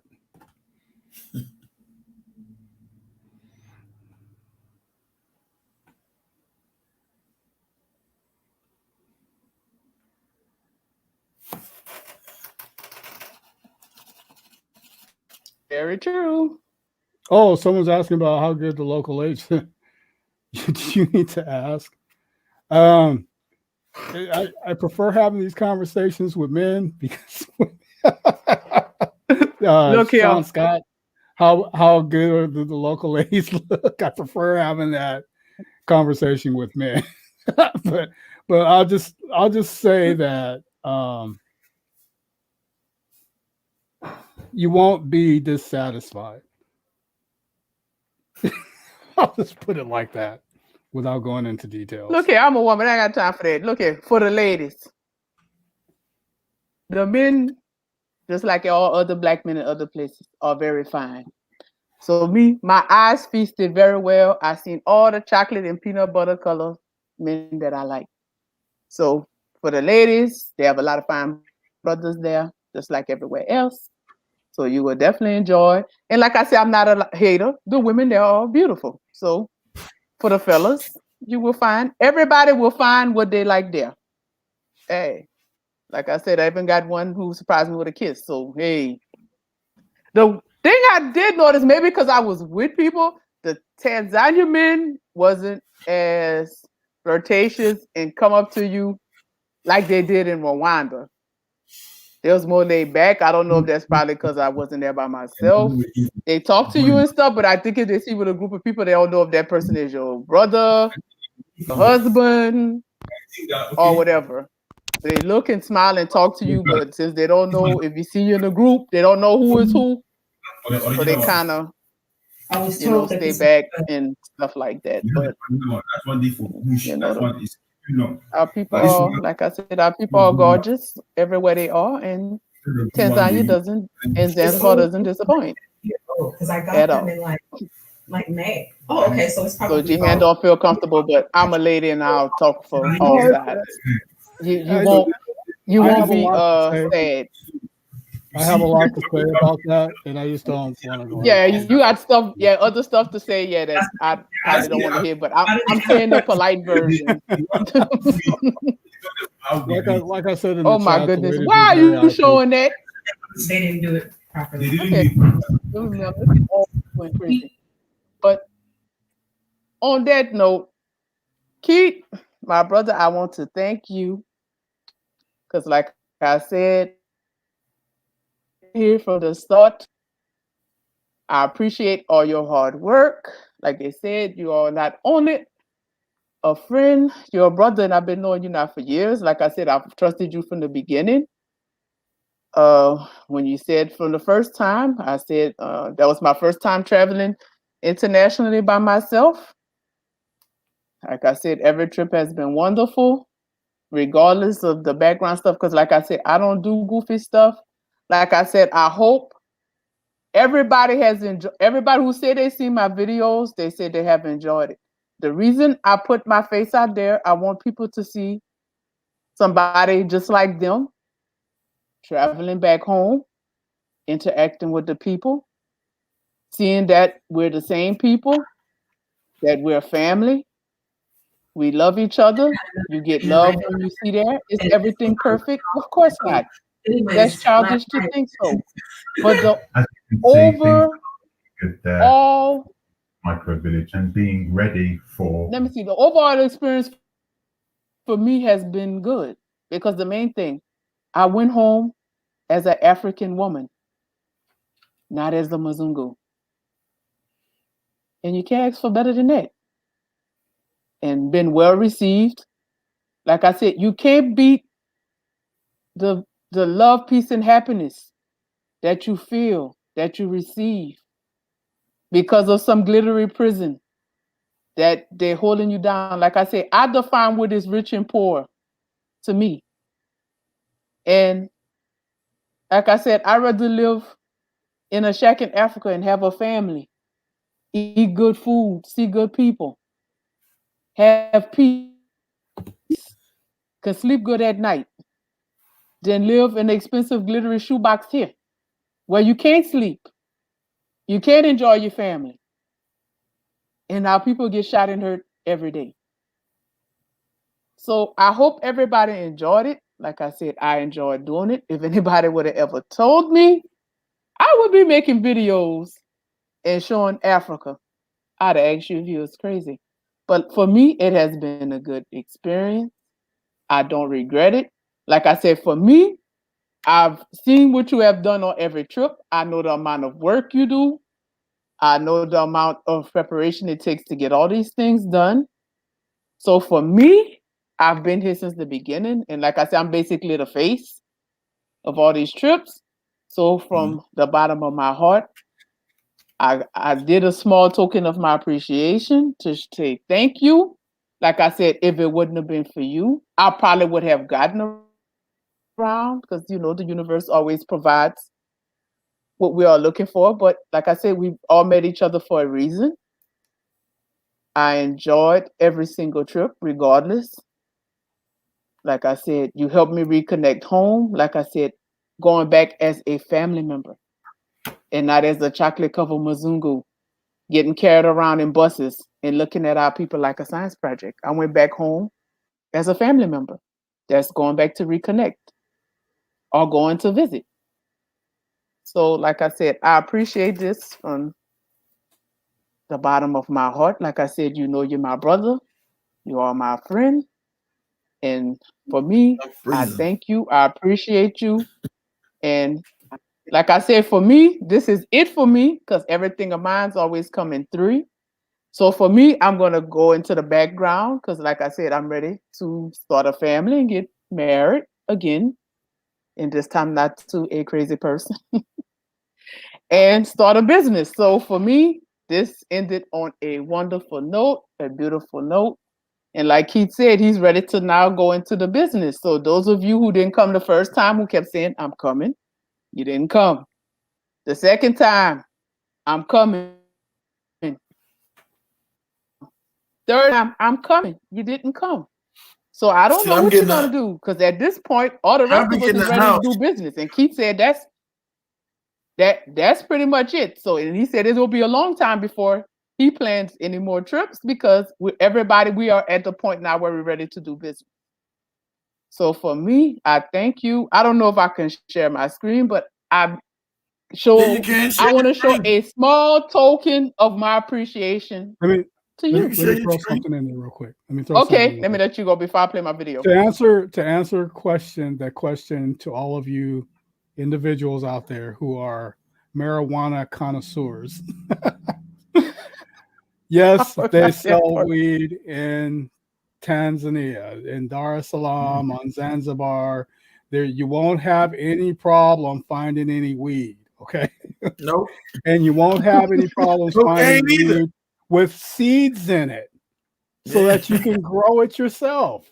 So anyway, I just want to throw that in there. Go ahead. You get your marijuana. So you see what this one was doing. I'm innocent. I wouldn't dare to be innocent. I just, pretty much went there to It just promote the family, it just look came at to fine ass, me. All that shit, black men. Hey, that shit just came to me. I mean, but it was just the weed showed up, the booze showed up on during Ramadan, all that shit just it came to me. You know, me and G-Man have adventures. We are the adventurous. universe So is designed to give you everything you want, right? exactly. True. Hey, That's all. hey, the universe is mental, G-Man. It's mental. So you thought about your drink. Hey, Where's my motherfucking drink Like, mentally? where in the fuck can I get some beer at on this goddamn Ramadan? Shit, this is fucked up. And then our brother showed up. Beer showed up. Took me to the place. so you know us, we down for anything. So like I said, I'm sorry for you who didn't come on none of these trips, but you missed adventure. Because like I said, we go home as like we already live there. We roll how we roll. We down for it. So like I said, if you're ready to go home, start preparing. We have showed you there's not the main thing. I'll put my face out there to show you there's nothing to fear. There's nothing to fear, and that our people want you there. Not listening to goofy people who don't have a clue, who don't even like being black themselves. Don't listen to them. So you do what you need to do for you. So like I said, for me, I've did pretty much everything I wanted to do on these trips, and I'm gonna continue on in the background and continue. Like they say, they got some things that we might do together as group projects. Like I said, me and keep them, we'll keep talking about that. And if it's something that we find feasible, and if people are serious, if they want to join us, then join us. But like they said, there's money to be made there. You don't have to be sitting dependent on your enemy, waiting for them to starve and feed you. He did. He found weed and lost his Yankee cap. Yankee cap was nice too. I'm telling you, that Yankee cap got stolen in New York. Yeah, I know. It was in New York. Exactly. Man, why you got to bring that shit up? That still pisses me the fuck off. I'm telling you. Someone brought it up. Yeah, don't bring it was that a nice up. cap too. It was a nice. Man, stole my goddamn Yankees hat in New York, motherfuckers. But anyway, I bought it anyway. They told G-Man, welcome to New York, Negro. Yep, exactly. That's exactly how I felt too. I'm taking this brand new Yankee hat, nigga. Fuck you, nigga. I'm taking this goddamn Yankee hat. I can tell you just bought it yesterday. Give me that shit. He said, "God damn, you know what a something hat with the kind of bill I had on the damn thing, Yankee hat I had." Oh, a nice cap too. I'm telling you, I had to listen to that. He don't listen to me whine, but I had to listen to that. It was nice.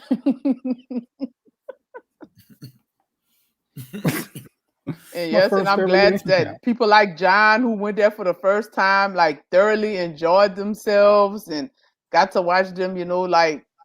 Like I said, I like to go with people for the first time. John was so grateful it was sickening. Yes. John was so John grateful. Is cool, man. I love John. John is cool. He was like, shit. oh, Angela man, cool. He was just so grateful to be there. Just I really appreciate y'all. Just outdid yourself. I'm like, John, calm down, man. We're just in Tanzania. But don't know, John G-Man. was really grateful, man. G-Man, did you forget how you was last year? Your damn I self. know, right? I don't even. It's like shit don't can't even believe I'm faze an me no African. more. Right? Like I'm ready. John is from Memphis, but he lives in around Detroit. I think around South Detroit, huh? Detroit. Oh, Yeah, South Detroit, north Yeah. of Toledo, right in that little fucked up area right there.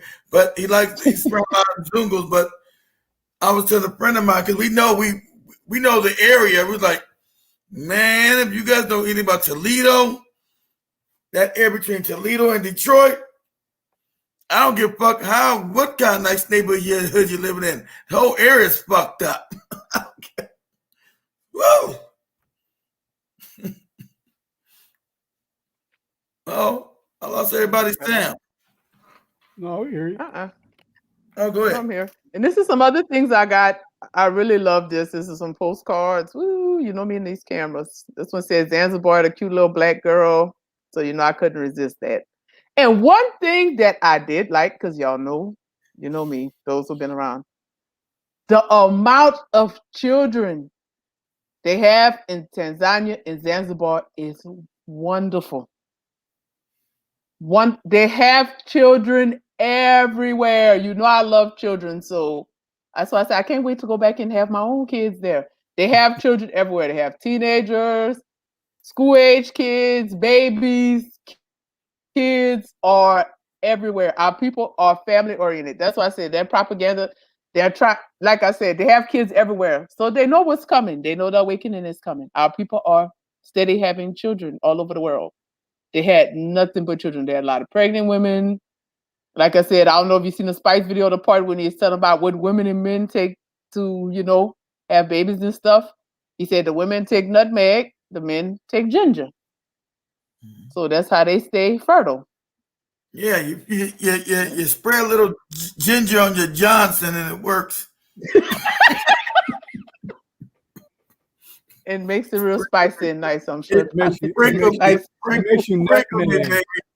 It makes you nutmeg. That's right. It does make you nutmeg. Put a little ginger on it and make you nutmeg. But a nutmeg is for the women. They say the more nutmeg you take, the more kids you have. See these people? Pole, please. Oh yeah, pole. Slow. Slow. Shit, I've been using that here in the U.S. since I got back. Pole. It helps. The majors in Seattle told G-Man with that pole shit. You stop with your Asian hate, nigga. You stop with your Asian hate. Pole, you motherfucker.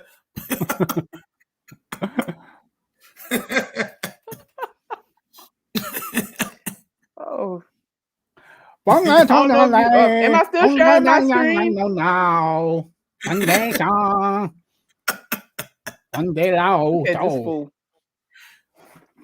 A second one say, Nish, do you have adult children close to it? Basic one is, and one that shit might get this video banned.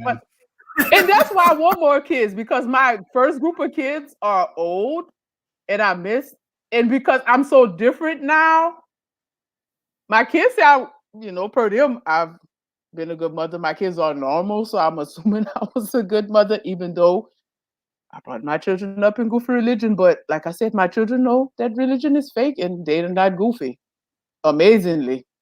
So I'm proud of that. But that's why I want more kids, because my kids are older and I'm so different. And I know I would raise another group of children differently, because now I know what I am and what my mission here is.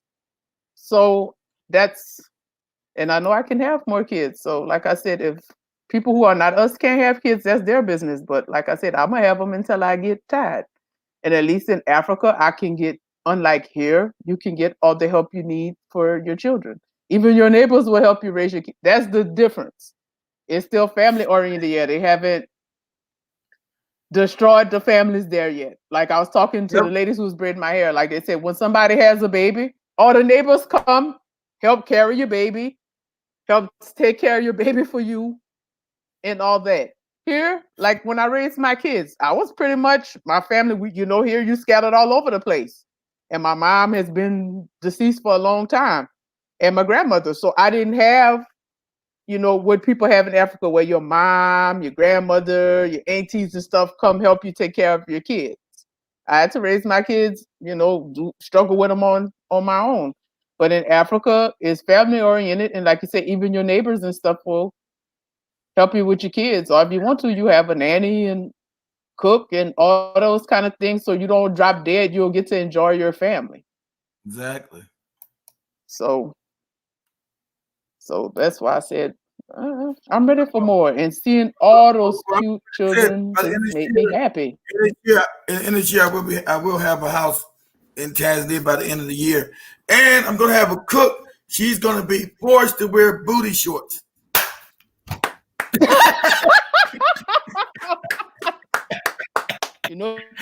got some devastating booties over there now. So you sure you ready for that? That's gonna be the prerequisite. You want this job? How tight can you get in these shorts? Times are hard now, damn it. But Mr. New, I can't cook I don't give a damn about the cooking. Can you get in these damn shorts? Booty shorts and camel toe. Oh, so you're gonna tell the person to grease their ass up and get in the shorts. Right. Hey, booty shorts and camel toe. Gotta have both. Yes, I'm in Africa. I'm definitely gonna have. After being in America, I deserve to live well. So I deserve to have a cook with some tight shorts on. Goddamn it. I deserve to live well. That was beer. I want booty shorts. and everything so long is as you mental. see them cakes, you'll be happy. I'm thinking about it now. Mental. All is mental. Thoughts or things. Visualize. Hey, we all like what we like now. So I have my own things that I like. So hey. One of the things that was cool too was the Maasai. To meet real Maasai. Well, actually they weren't. Well, there's a debate about that. Some would say they aren't the real Maasai. Some would say they are. They're Maasai. They same traditions, same wardrobe, same. They did. But what they were the point when some people were saying talking about the not real Maasai, they're talking about the ones who are like out there hustling and making cooning, and they're not really cooning, but they're not cooning. When it came north from the Kenyan and Tanzanian border, that one area, that's where they from. They migrated down there, and that's what they got caught doing. They didn't take regular jobs, so they caught selling shit. But they were cool though, because they wear the traditional the Maasai robes, and they have the everywhere the machete and the rungu, and I got me one of the rungus. I had to get me put somebody in the head with that damn stick. Them motherfucking sticks. You get hit in the head with one of them pure ebony fucking rungus, you're dead.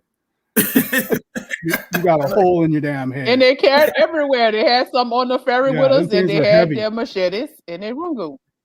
Oh, that's another thing. Yeah, they carried everywhere.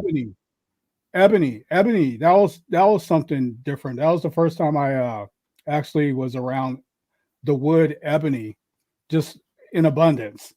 I didn't realize that ebony is so it's so thick and it's so dense. It's a heavy, pure, really dense wood. It's like I had no idea. But until I went to Tanzania, then I got to experience real ebony wood. But the Maasai make their rungus. That's what I was telling them. The crabs there are. I'm sorry. Let me see if I can find this. I was telling them the crabs that they make there is.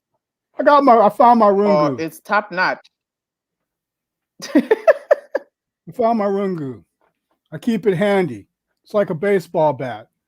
This damn thing, it's got the point here, and like I said, it's a really dense and heavy wood, and you can see it's looks like a little golf club almost like a golf club. But yeah, the Maasai, this weapon, they use it, they throw it, and they also use it as a club, and it will fuck you up. This damn thing, it's really heavy, really dense. I mean, ebony is a really interesting wood. But yeah, got my rungu. Somebody breaking this motherfucker, they're gonna get fucked up. I won't need a firearm. I'll just use my rungu. Wow. Yeah, and another thing I forgot that. Another thing I noticed, people who want to move there, you don't need to bring furniture. They have beautiful handcrafted furniture there. And when you go around, you'll see the shops where the people are outside making very, very nice furniture. That's something else I noticed, especially in Dar. And very, very, very nice handcrafted furniture. So that's why I said the workmanship and craftsmanship in Dar is really, really excellent. Nice handcrafted. From the masks, the statues, the furniture. Yeah, it has very, very nice. Yeah, we went through one of the craft areas where they were in there just right off the bat, just off the cuff, just carving figures, and I mean complex figures and figurines and stuff. I mean, it was like the talent and the amount of money that they should be receiving for being able to do the work that they do.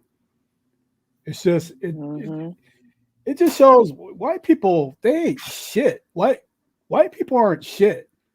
They copy they've copied everything we do. They copy everything we do. They're not creative.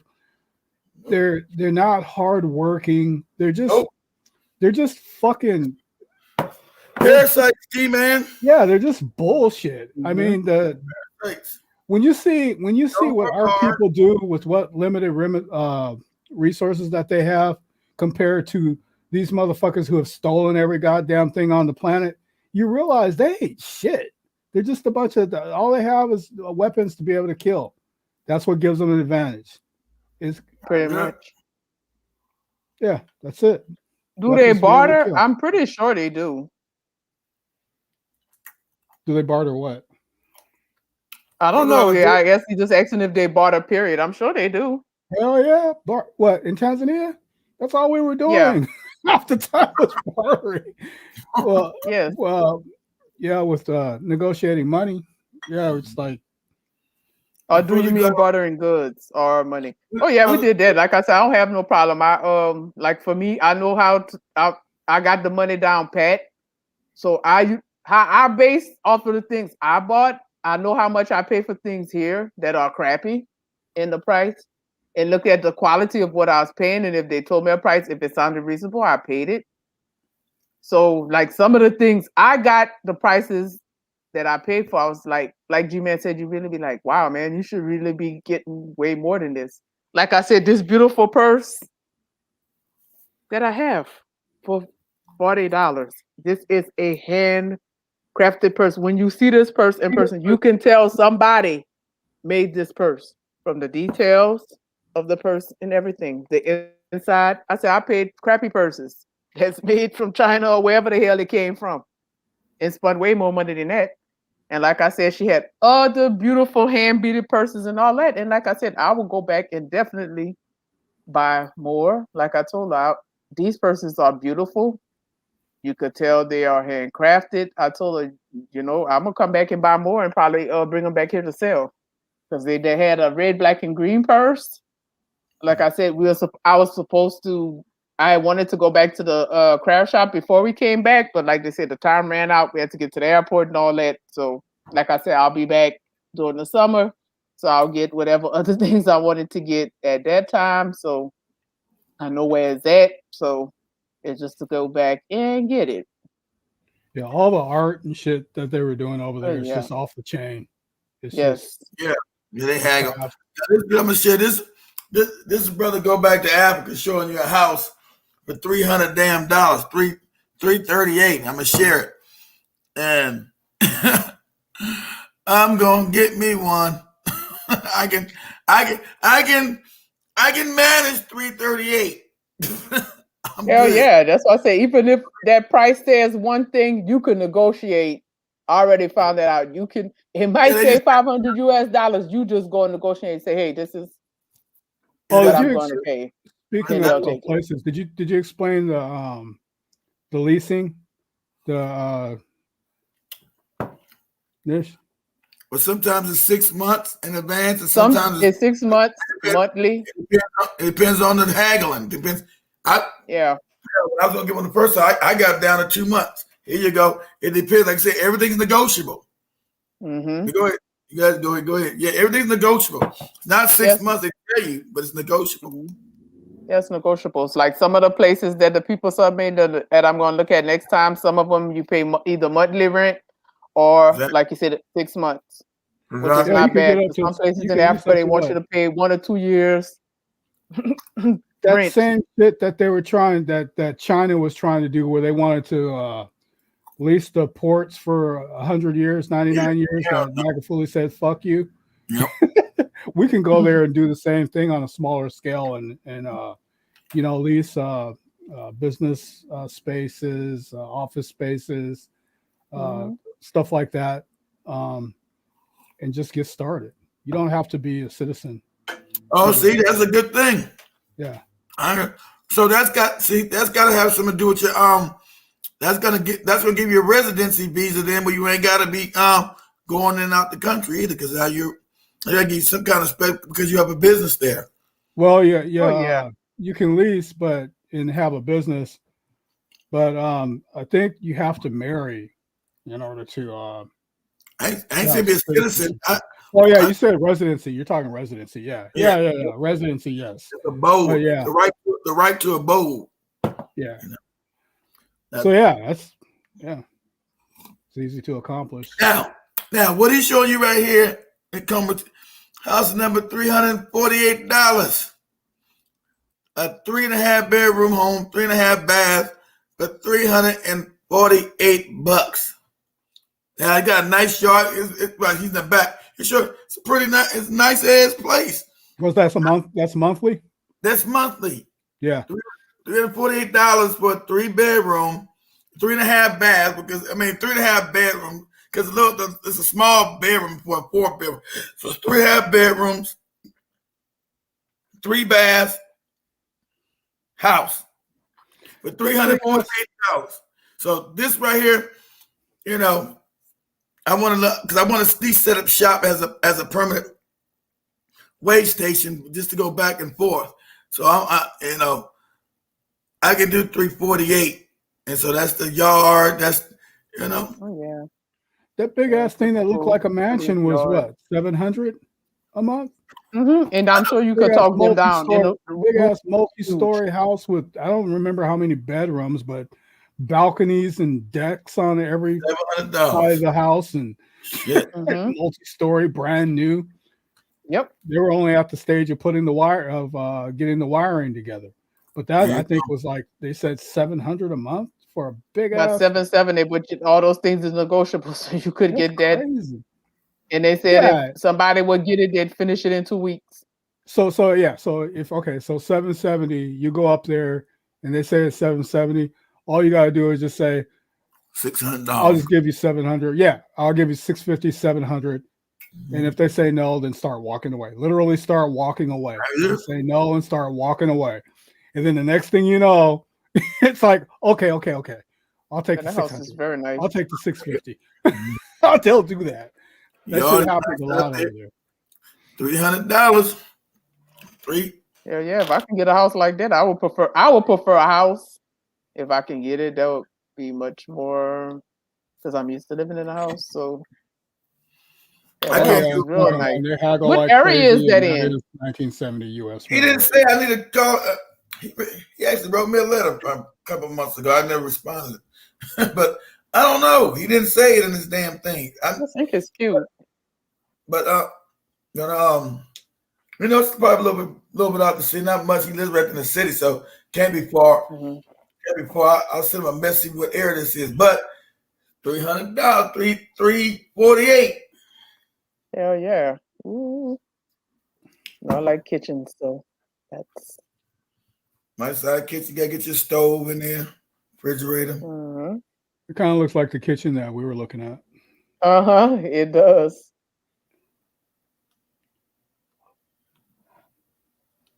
Wow, yeah, that's real nice. But the other rooms, rooms are nice and roomy, nice bathrooms. And yeah, the toilets and the traffic lights are in good shape over there. I went back though. Baby, they do got toilets. I shitted in a bunch of them. You know, I'm looking for security. What you looking for? You don't need security unless you want security. Their toilets go the extra mile. The toilets, seriously, their toilets go the extra mile. They're nice toilets for one, and of course they have toilet paper and everything. But with these toilets over there, they all have this like hose that goes in the toilet. They got a bidet. Yeah, whatever that is. So you can get yourself exceptionally clean and fresh after using. I'm scared of that. They get you clean. See, paper smurs the doo-doo around your hands. That cleans it clean. Let me get exceptionally. Yeah, you get exceptionally. My booty right there. That's what G-Man something right there. That bidet right there. There it is. Yeah. That bidet. You spray that in your butt and get all that doo-doo up out of there. Yep. I feel fresh and clean. Toilet. So when you hear all that goofy stuff about do they have toilets and traffic lights and all that goofy stuff, man, stop it. Come on now. Yeah. See, in this house, I can say, hey man, you got a little unfinished stuff over there. I see over there on the side. Hey, I'm at to take the price down, $300. Okay. Yes, exactly. Right. I'll come in and patch the little patchwork up on the wall, but it'll be $300 a month. All right. Yeah, that's right. Oh yeah, I had an experience too. I was there. We were at this club and a bunch of big ass bouncers got a hold of me and made me delete all of my pictures. Yeah, I was telling them about the club, man. The clubs in Dart is fire. It was when I go back, I'm going again. I've been waiting for that. I got to take my butt. I'm happy. It was one of the popular clubs. There were a lot of people there, and just like it was packed. They had they had a high class DJ. It was one of the popular ones. Okay. And they just said, "Hey, you can't take pictures." They just caught up to me. I mean, they were cool about it. Yeah. They were cool, but stern. You can't take pictures. Customers don't like pictures being taken at the club. And I said, okay, I'll delete them. And they said, you know why? Because a lot of my Muslims, they don't want the shit getting out, and their husbands or somebody. Yeah, exactly. I thought about that afterwards. Popping your coochie in front of all these other men, and you're supposed to be watching the baby, but you out in the club popping your pussy. Yeah, I thought about that afterwards, and they were like, they were cool. They were just like, you got to delete them now. And so they watched me delete them, and then they were like, okay, you're all good, bro. Pat me on my back and send me on my way. Yeah, and I got to record, I guess, because I just was sitting in one spot, so they didn't see when I was recording. So, like I said, I enjoyed going out with Sam. Sam was cool and knew everybody, and it was really good. And they remembered us once we left because it was still very nice even when we left. The bouncers. So I always get in trouble when I'm over there. I'm always... Hey, bro, what you doing with this camera? You know, people out here fornicating and shit. Now you stop your shit. Yep. I thought about that afterwards, and I was like, there could have been politicians in there. You know, that place was packed. They could have been, it was a popular club. It was fun, and it's like they had a whole team of Maasai during the traffic or the parking and shit. Cool shit. People, they had a whole fucking team of Maasai out there running around, guiding people, backing people in, and helping people park and shit because they're too drunk. That's a nice. Those are the nice women in that club, G-Man. Huh? But they had some nice looking women in that club. Oh, hell Hell yeah! I mean, that's without saying, man. That's without saying. I mean, I got to get my spiritual level on. I don't want to get over there again, become out of control, be a coochie bandit. I don't want to do that. Stop. I'm telling you, even as a woman, it's hard to have. Hey.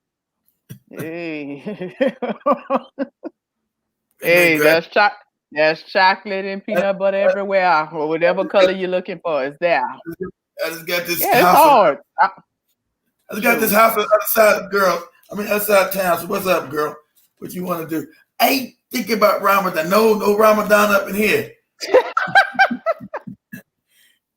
No Ramadan. It's Coochie Don. Let's go. What you gonna do? What you gotta do? You gotta have. What you gotta do? You gotta have your shit. Say that Coochie Don. You gotta have your shit all laid out and planned. Right. You gotta have everything set, brothers. You won't have no issues. Just have everything set. Have everything planned out. Have your money together. I never had no problem.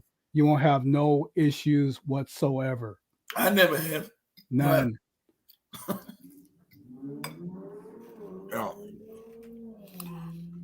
So you have all that right there. You see for $348.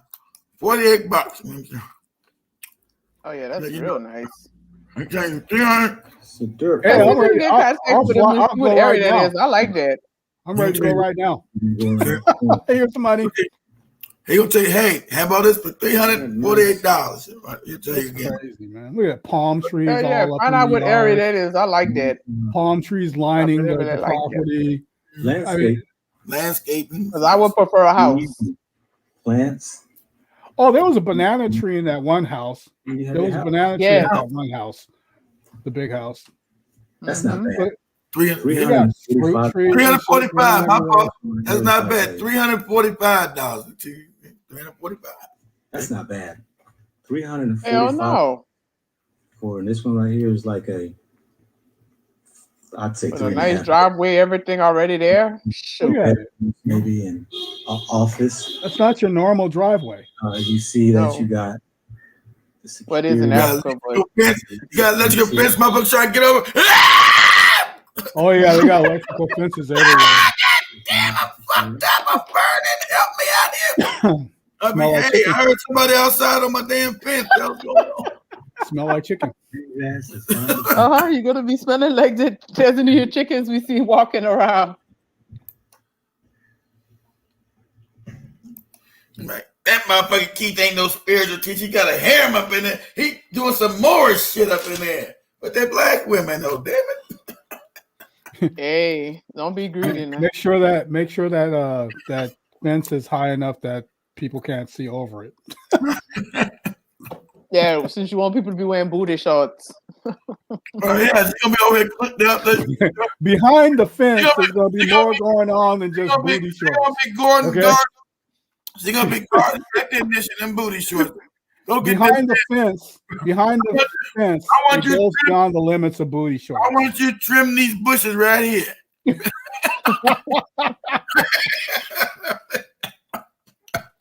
Look at this fool. I got my garden over here. It needs some plowing right now. Yeah. Don't talk back. Look at these people. Don't talk back either. Goddamn it. Need to plant some seeds. Need to plow that and plant some seeds. Look at these people.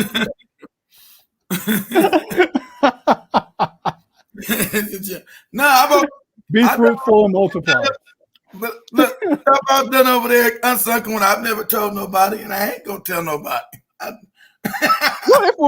He said, "Haven't been over like Miss Parker." I've been going there for 25 years. At the time when I first went, I wasn't a spiritual guy 25 years ago. So, yes, I was a little bit. Shit, 25 years ago. Shit. I first started going.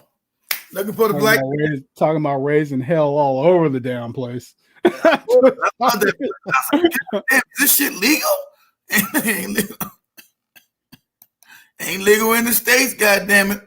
But my Man, my wife, I calmed down, had a bunch of kids and shit. They grown now.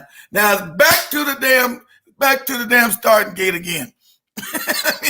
Yeah, they got some shit going All on of over us. there. They got some shit going on over on that island of Zanzibar, though. Well, Dar es Salaam as well. I mean, a huge ass city like that. Thing. Yeah, but yeah, of course. I mean, there was some serious. You could tell some hoes walking up and down the street holding some white boy hands. That's what I told you guys. I said, when you get to Zanzibar, you can see the women out there. It's like, yep, coochie behind. It's like, oh, yep, there's one. There's one. She's been with that. Now. She's been with that cracker for seen her 2 nights in a row with that cracker. Oh, there she goes. 3rd night, 4th night with a different one. Yeah, money. You got the money. You got the money. That's my job over here. I'm over here to be, do what I gotta do. That's what they were doing during Ramadan. A lot of it's selling coochie. Exactly. Selling coochie during Ramadan. Come on, man. Hey, you can't buy a beer, but you can sell coochie during Ramadan. Yeah, you can't. Coochie is a necessity. That will never closes down. I guess that's part of the. What? Coochie is a necessity, G-man. That's part of the heaven deal. I forgot. That's part of the heaven deal when you die. If you're a Muslim and die, right? You get 13. You get all the virgins and all that. So yeah. And my dad would say, you get your 13 virgins. Damn it. 13? Is it 13? I thought it was 14. I gotta have 14. That's within the book, in the Holy Quran. That's in the book. And I want all 13 of my coochie ready to go. I'm now Muslim. I have been righteous enough I have been righteous enough for the past 5 months, so I deserve my 13. Allah Akbar, be running through the hands with Allah Akbar. Allah Akbar, motherfuckers. Allah. That's some funny shit though. They were ringing some bells and shit over there. I'm telling you, that shit was crazy. Every day at 11. I think it was at 7. I think it was every 4 hours. At yes. 7, go to prison. 11. Press 5 times a day. Yeah, it's like 70. Okay, I think I know Mumpy was sitting. Mumpy says it's not 13, it's 70. But goddamn it. Goddamn, your damn waist gonna fall off. That sounds about right. That sounds about right. 73. Goddamn. I'm like, goddamn now. That's so many. That's so many. I be done forgot about 20. Hey, I can't have no more. 70.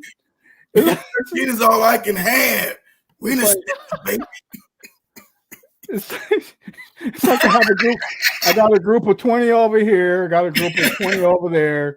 And I got 5 more over here. That's why they go blow themselves up. Sorry, Susan and Quatisha. I forgot about you guys. That's just too many. You got 70 versions waiting for you. Yeah, I strap on this bomb. Give me this bomb to me. Put on this bomb on the side of my head. I'm ready to go. Let me get all this shit on me. Allah Akbar, motherfucker. Ding, ding, ding, ding, ding, ding, ding, ding, ding. I'm going to coochie heaven, motherfuckers. Ding, ding, ding. Put bombs all on my ass. See, we always say, what make a motherfucker blow itself up? 70 virgins, goddamn. Just ding, ding, ding.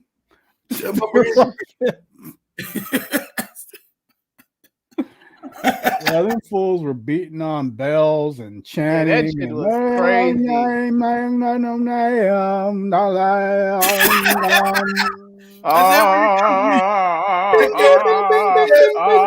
what the hell is that again? It's like, wow. I'm like, what psycho shit is this? And we was in that last hotel. Oh, that one was the worst. That one, they must have been next door. So luckily, because we had to catch the ferry early, was the best hotel before. That was nice when y'all was in. Yeah, that was the best hotel though. That's why y'all should have jumped right. The first one with the coon nigga, with all the white women going up and down the stairs. That one was the one that got on my nerves because one morning I was like sleep and just all of a sudden, bing, bing, bing, bing, bing, bing, bing, bing, bing, bing, bing, bing, bing, bing, bing, bing. I don't know. I was like, what the fuck? Imagine, man, your whole life, so you like Muppet, and you get to drink a river of wine. You imagine as a child, you growing up with all that lies on that makes you want to do. You become a radicalized. They teach them in the madrasas doing that shit. Give me 70 virgins, drink wine. Oh, yeah. You could walking through the streets of Zanzibar. You could. It was easy to just walk past a place, and the door was open, and you just look inside, and all it is just a place for prayer. That's all you can see. You know, where everyone goes in. You know, like the typical pictures of Islam, where the guys, all the men go in, and they're on their little prayer mats, and they're bowing down how many ever times per day in the East and wherever, you know, the East, the West, whatever. But yeah, it was just, the religion's got our people fucked up. I hate to get, religion's got our people fucked up. That's religion is so fucked. You can't drink now, but you can't. You could tell. How does it's like tribalism? It's just like it's practically it's like tribalism. I mean, over there in Zanzibar, you got your Islamic people, and they're all proud and I'm Muslim, blah blah blah, and then you got the other ones who are, well, I'm a Christian, blah blah blah. It's the same bullshit. It's the same as tribalism. What's divide and conquer? That's why it was created. Divide and conquer, always. That's why it was created. But like I said, in the beginning, they play the Mecca, but in the beginning they used to play the Jerusalem. A lot of Muslims don't even know their own history. They used to play the Jerusalem in the beginning because that's where the prophet flew to heaven on this magical horse. That's what they was a magic carpet. Was it Pegasus? It's all stupid. But that's what they believe. Muppy, it is stupid, Muppy, but so is Christianity. It all comes from the same thing. I'm telling you, Christianity is super cool. Once you start waking up, you know it's all stupid. Like, damn, did I used to believe this crazy shit? Yes, you did. I did too. Yes. I used to believe there was a cracker on a stick that died. This cracker's waving around. Hey, I'm on a stick, niggas. I'll beat you to heaven, you other criminals. I'm on this stick. It's around. I get up in the morning. 3 days later, I woke up and I'm gone. I went to the stick and the cracker was gone from the stick. The cracker was not no stick no more. I said, well, where's my cracker on the stick? Wait, there he is. There he is. On that cloth. See the imprint of his face? Yeah. The sun shining and his hair blowing. That shit called the Shroud of Turin. It's right there. From that shroud. Niggas on the cloth. Get off the cloth, Jesus, you no good bastard. Get off. You're fucking up my damn cheeks. Get your ass off my cloth, goddamn you. How much I paid for these damn silk sheets, Jesus? You scared my lady friends with you on your face on the cloth when they laying in the bed. Say, what is this? That's Jesus. That's the Lord. You no good wench. You know.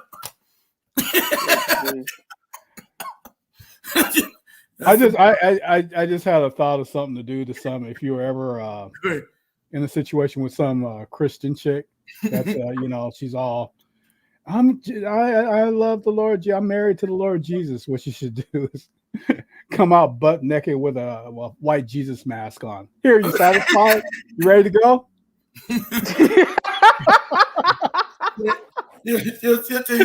We good now? We good? No, you ain't got no. We can smash now. Where's your cross? We can smash now. Where's your I cross? guess that's the best of both worlds. Black. Come on. We can black smash penis now. Like Jesus. Where's your cross at? Think you spooling? Look, I got the wound in the side. Yeah, the wound. That's the best of both worlds for religious nut. White Jesus face and black penis. That'd be a good Halloween costume. A big ass fucking white Jesus face with a fucking strap on. all lies. Sean, Why Judy, Jesus with a strap on walking around? Judaism, they're all lies, Sean. All They that take crap is Judaism, lies. create Christianity, from Christianity, they create Islam. They're all lies. They all started. Hell It's yeah. the same people that control started all of them. It's the same. That's why the languages were created with the religion. Yeah, with Judaism, you get Hebrew. With Islam, you get Arabic. Didn't exist till you get the language. So I mean, you don't get the language until you get the religion. They're all lies. That's why they all got the same monolithic person. Abram. He becomes Abraham. He's the father of Christianity and Islam. Only thing different, Christianity, you couldn't get the white Arab to accept the white Jesus. And this cracker dying and coming back. We don't accept none of that goofy shit. They say, okay, you dumb Arab, we'll make him a prophet. Okay, a prophet. And then they create some fake Muslim motherfucker named Muhammad, who ain't never lived either. And he's the last prophet who flew away on a big fucking horse in Jerusalem. Oh, Pegasus. It wasn't no Jerusalem back then, but this the story. Flies around. No, it wasn't Pegasus. Pegasus was the Greeks. Yeah, I know, But that's what I'm saying. The flying horse, all I know is Pegasus. How's this horse flying to him? How's this motherfucker? Crazy. You got a horse flying through the universe. I mean, how you stay on the motherfucker when you're flying through the motherfucking horse flying through the universe on this bitch? Like, God damn, hold on, horsey, don't go. Ali Pegasus Akbar. So yep. Mind. They think this motherfucker went on a horse and flew to heaven on a fucking in the universe. Mother just went flying on a horse. How'd he stay on the bitch? In the universe, flying. How'd you breathe? Did the horse need oxygen? Motherfucker, you on a horse. So people, other motherfuckers with real spaceships. Look at this crazy motherfucker on this horse. Ain't got no wings. Just the bomb. How was the horse powered? Was it through solar panels like the satellites, or I don't know. The solar panel didn't exist back in 600 AD, so I don't know. Or maybe they had what's that thing? I didn't know that was the horse that can fly without no. Shit's crazy. It's Pegasus, man. Then don't you know? That's why they fight at the Rock of the Dome in Jerusalem. Jews say it's their holy place. The Arabs say that's where Muhammad flew to heaven on his horse. Like, what? You believe this cracky shit? Yes, the prophet flew to heaven. Of course, flew because there's no grave site. Where's this cracker? Where's this motherfucker's grave site? No, there's no grave site. He flew to heaven on a horse. That's why him and the fake Jesus both don't have no grave sites. One never died, the other one didn't die either. He flew to heaven. No, it's whack like that. That shit is ridiculous. It's childish shit. Whack like that. Yeah, it's it's whack bad. like that. It's supposed to be a wake up coming, so no. Yes, The wake up is coming. A lot of people don't believe that crap. They don't believe that. It's crazy. Motherfuckers believe that crazy, and if you go to that church, they come to kill you. Hey, wait a I'm minute. telling you. I haven't heard your comment since you're here, Keith. Mhm. What's your thoughts on Keisha Bottoms? Why is she stepping down? What's going on with her? I didn't know she was stepping down. Yeah, dude. Well, she's not stepping down. She's agreeing not. She's decided not to run another term. Oh, probably because they knew she wasn't going to elect her ass. People are mad. Is it that, or is she getting ready to run for governor? I don't know. I doubt she could have been. That wouldn't Because make they got that Isn't Cameron the governor of Georgia? the white guy is. I forgot. No, okay. So no, Cameron's the governor of the other place. Okay. I thought it was what's his name, Perdue. Is it Governor Perdue? I don't know. I'd have to Google the Of shit. Georgia. I thought it was Governor Perdue. There isn't any difference between Judaism. Yeah, of course, Islam that you created. Islam, yeah, that's what I'm saying. It's all created by the same people. It's the same shit. There's no difference. I thought his name was Perdue or some shit. Governor of Georgia. I don't know. Yeah. I'm getting it mixed up with Cameron. Cameron's Kentucky. Okay. Yeah. They all know graves because that's it. Because that's how you get the story. Because comments say, okay, where's Jesus' grave? This holy motherfucker. Where's Muhammad's grave? No, Muhammad flew into space, you dumb nigga. And Jesus walked into space off the cross. Oh, now I got it. Okay. I'm glad you enlightened me. Ride, degree to which Captain, some ride people are upon your serious about this mystery. shit, the degree to which some people are serious about these religions is just, it's mind blowing, man. It is. It's crazy. just that, I mean, they'll kill over the shit. Yeah, that killed It your sure ass. will. It's over a bunch of just made up, stupid fairy tale bullshit. It's insane. It's like, wow. It's very embarrassing because I used to be a Christian, and now that I've woken up, and like I said, one of the things that helped me wake up, I've read the 1 year Bible, and I was like, what the hell is this crap?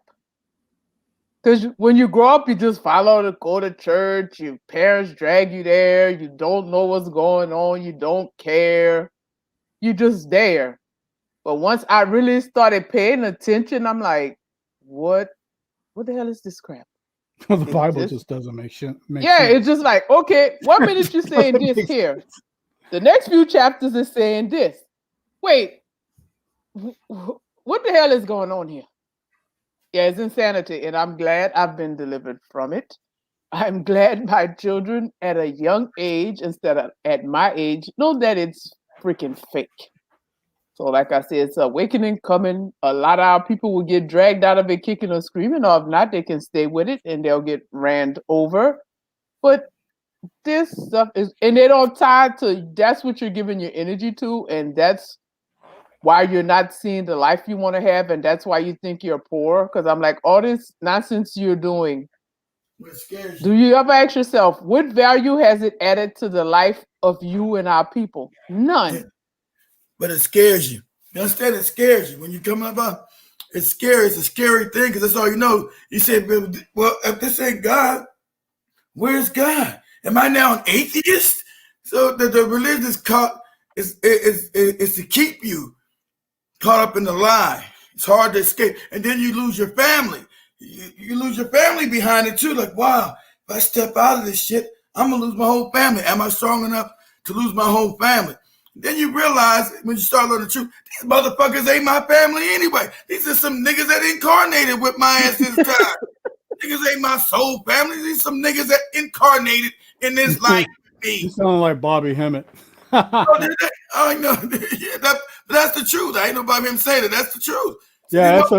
Yeah, he talks about that, about your family members, and mainly it's about family members that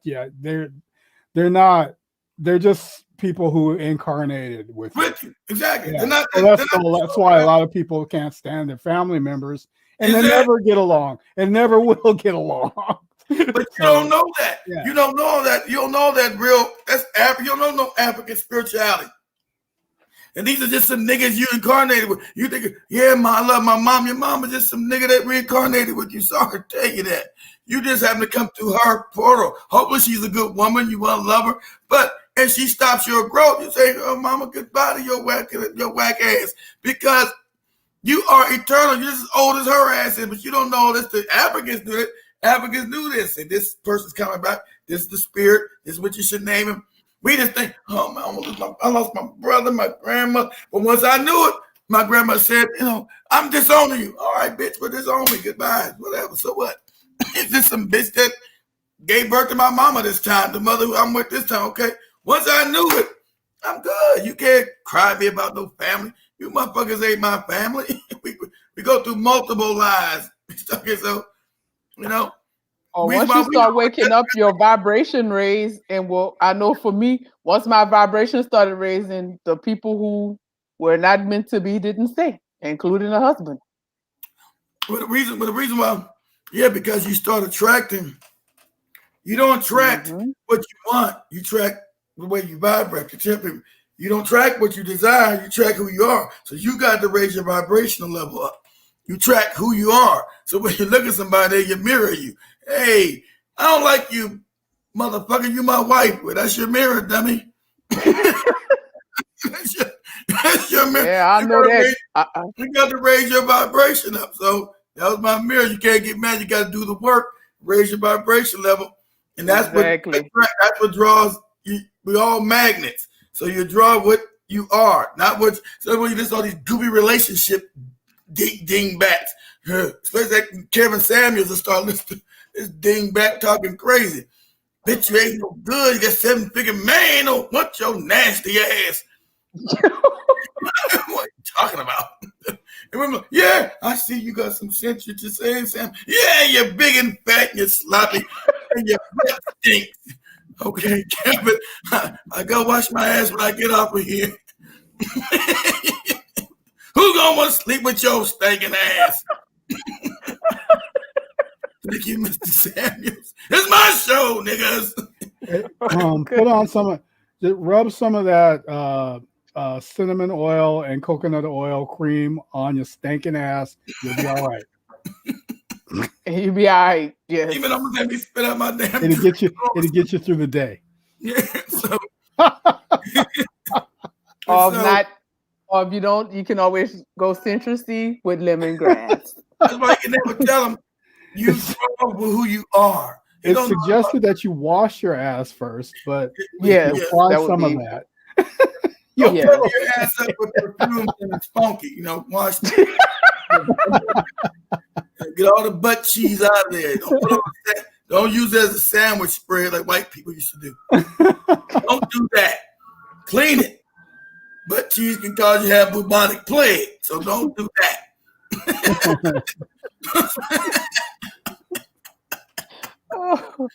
Oh man, we always enjoy ourselves. So I'm saying, am I able to still share my screen, or is my screen still showing? Because I want to. It's up to you. Push share. You got to push share on your screen. You got same thing. You just no, it says it's sharing, but I don't see it. It's sharing. At the bottom, I might have to start. There you go. I might have to do it. There you go. No, you just took it down. But you just put it back up there again. I know it's been up the whole time. Hold on. I know, but it wasn't added to the stream. I had to add it again. Do it again. Okay.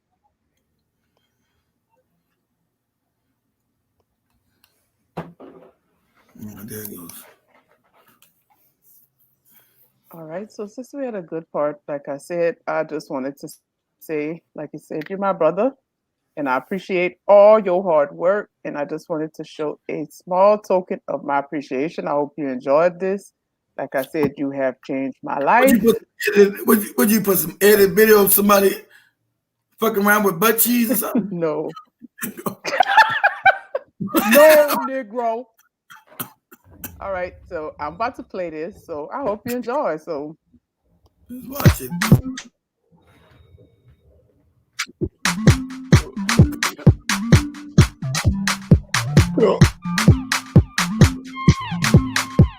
I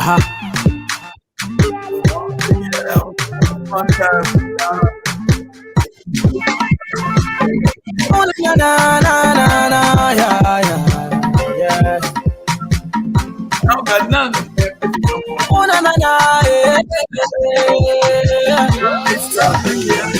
I feel that on top your mother, baby, God bless your mother, baby, you too fine past mommy water, baby, bless your mother, baby, God bless your father, baby, I feel that on top your mother, baby, God bless your mother, baby, you too fine past mommy water, baby, bless your mother, baby, God bless your father, baby, love you, make I love you, baby, kiss you, make I kiss you,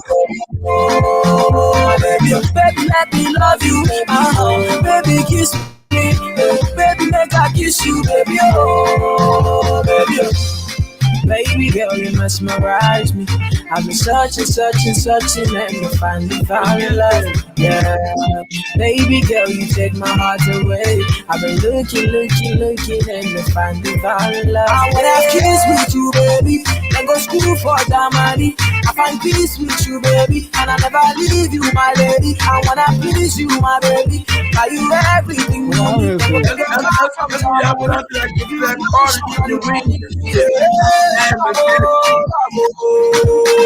Baby, make me give me menu. Baby, I'm gonna give you love, give me love, and I promise to give you. Baby, I feel that on top your matter. Baby, God bless you, mother. Baby, you just pass mommy water. Baby, bless your mother. Baby, God bless your father. Baby, I feel that on top your matter. Baby, God bless your mother. You just pass mommy water. Baby, bless your mother. Baby, God bless your father. Baby, love you, make I love you. Baby, oh, baby, kiss me, make I kiss you, baby, oh, baby, baby, let me love you, baby, kiss me, baby, make I kiss you, baby, oh, baby, Lisa, pretty Lisa, baby, I beg you, know they play me like that, Lisa, Mona Lisa, baby, I beg you, know they play me like that, hey, lavo, baby, oh, make you give me menu, baby, oh, I go give you love, give me love, and I promise to give you menu, love, baby, oh, give me menu, give me love, and I promise to give you menu. I feel that on top your matter, baby, God bless your mother. No. You just pass mommy water, baby, bless your mother. Baby, God bless your father. Baby, I feel that on top your matter, baby, God bless your mother.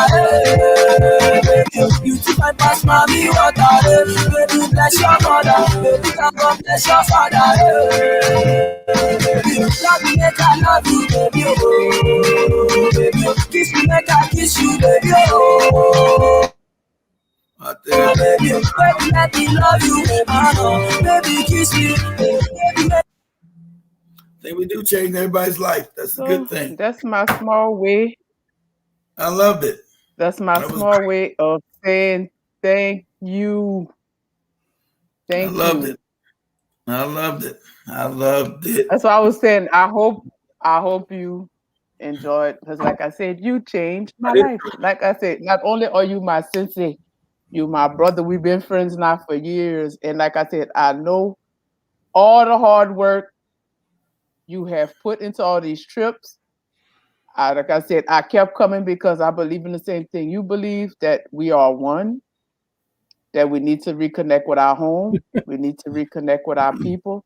Like I said, no matter what goes on in the background, I don't go there for that. Like I said, that's my small way of I love it. saying thank you. I lived vicariously this time through you and G-Man. Hell, I was jealous as hell. Seeing G-Man ass out and walking around saying, that's supposed to be me, motherfucker.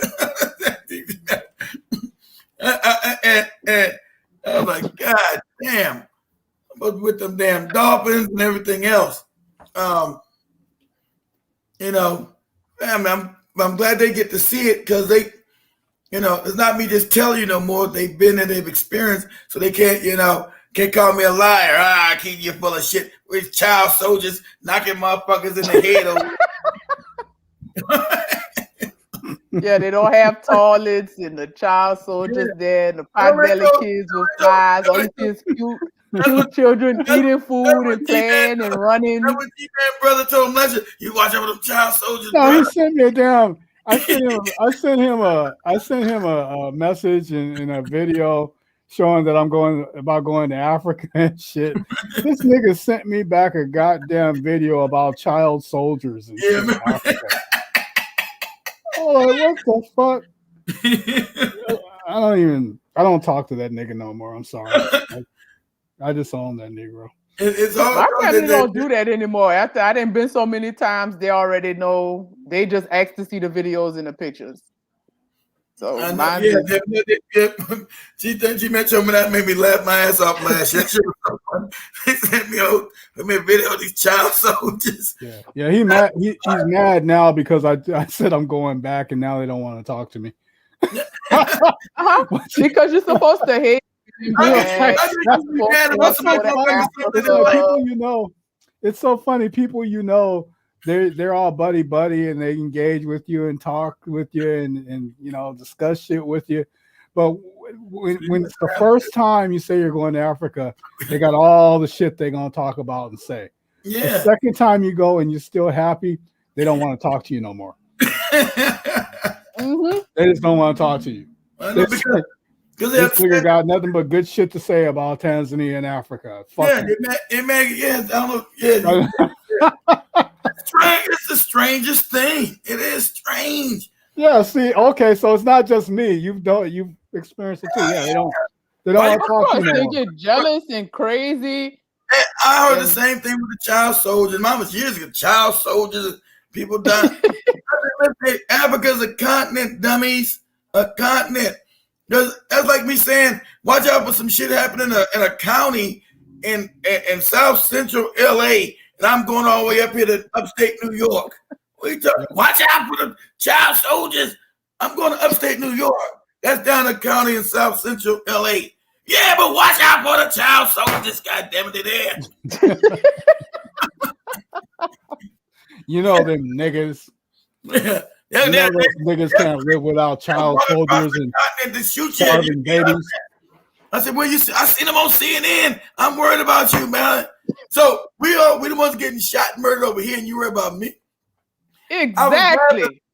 I was laughing with John first because I told him when I first got John's hotel, I said, hey, John, I don't know this hotel, man. It looks like it's kind of dodgy. Oh, man, it's a new hotel. I said, okay, you sure you want to do this, John? Yeah, man, it was great, right? So you get this, and man, this place looks dodgy and shit, right? So he asked the hotel man, said, hey, man. He said, so John asked the cab driver, hey, man, is it safe around here? And he said, the cab driver said, hey, man, where you from? I'm from America. And you asking me, is it safe? Because they know about all the No, you asking me. Yeah. You asking me that. John said, all right, brother, I got you. Exactly. That's what people in America need to realize. Like, you'll see the mixture of people living together because they don't see each other as separately. So that's how come you will see a brand new spanking hotel in a quote unquote dodgy area because they don't see each other like that. No, it's different. Yeah, they don't code themselves out. Like building codes, you're supposed to build here. Hey, I got the money. I built my hotel right here. Land is cheaper. Let me build a nice hotel. Mm-hmm. Say, oh, look outside. These no good bastard niggas is dirty out there. They're going around this hotel. That's what John was like, man, it's not what I'm used to, accustomed to. Man, and it's scary. Where Nish and G-Man at? I said, yeah, man, I want to check out tomorrow, find their ass. I'm going to tell the people. I said, just go tell them, John, you're not happy with your hotel. It's brand new, man. I don't want to talk about these people, but I said, John, you in your mind, you think because somebody like in America be impoverished, that they're going to steal from you and hurt you. They're not going to hurt you there. You good. Get to learn. How about you go out there? I ain't talking to nobody out here, man. They might knock me in the head.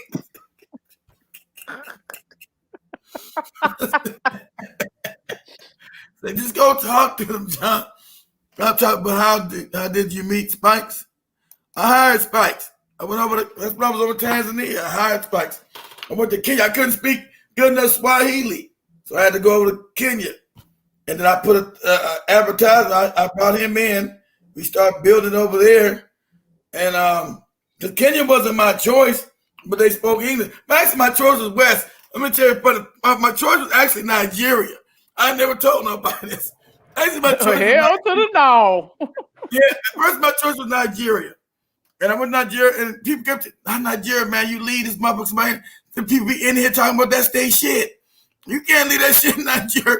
You come back and people say, oh, that ain't your shit, that's theirs. I'm like, what? You talking about? Yeah, you can't do that shit. You leave and produce paperwork and everything saying it's theirs. Yeah, that's you'll never get it back, man. You'll never get it back. I said, God damn. I said, God damn, okay. Strike Nigeria off the list. That can't work. So I said, what? Because I always wanted to put in Tanzania, but I couldn't speak Swahili good enough. You know, yeah, that's what I was going to ask. Why you didn't do it there? I didn't speak English good enough. I couldn't hire nobody who spoke English good enough. So okay, got that was always my thing to go to put in Tanzania, but I didn't speak the language well enough. I don't know. So I said, Kenyans speak English. Let's go to Kenya. Next country up. It's almost by accident, man. Because it was going to be in West, even though Tanzania was my thing, I ain't nobody speak no damn English. I said, well, Kenyans speak English. But I said, okay, but I can't put in Tanzania. It's going to have to be in West Africa. I said I was going to go to Nigeria. Nigerians here.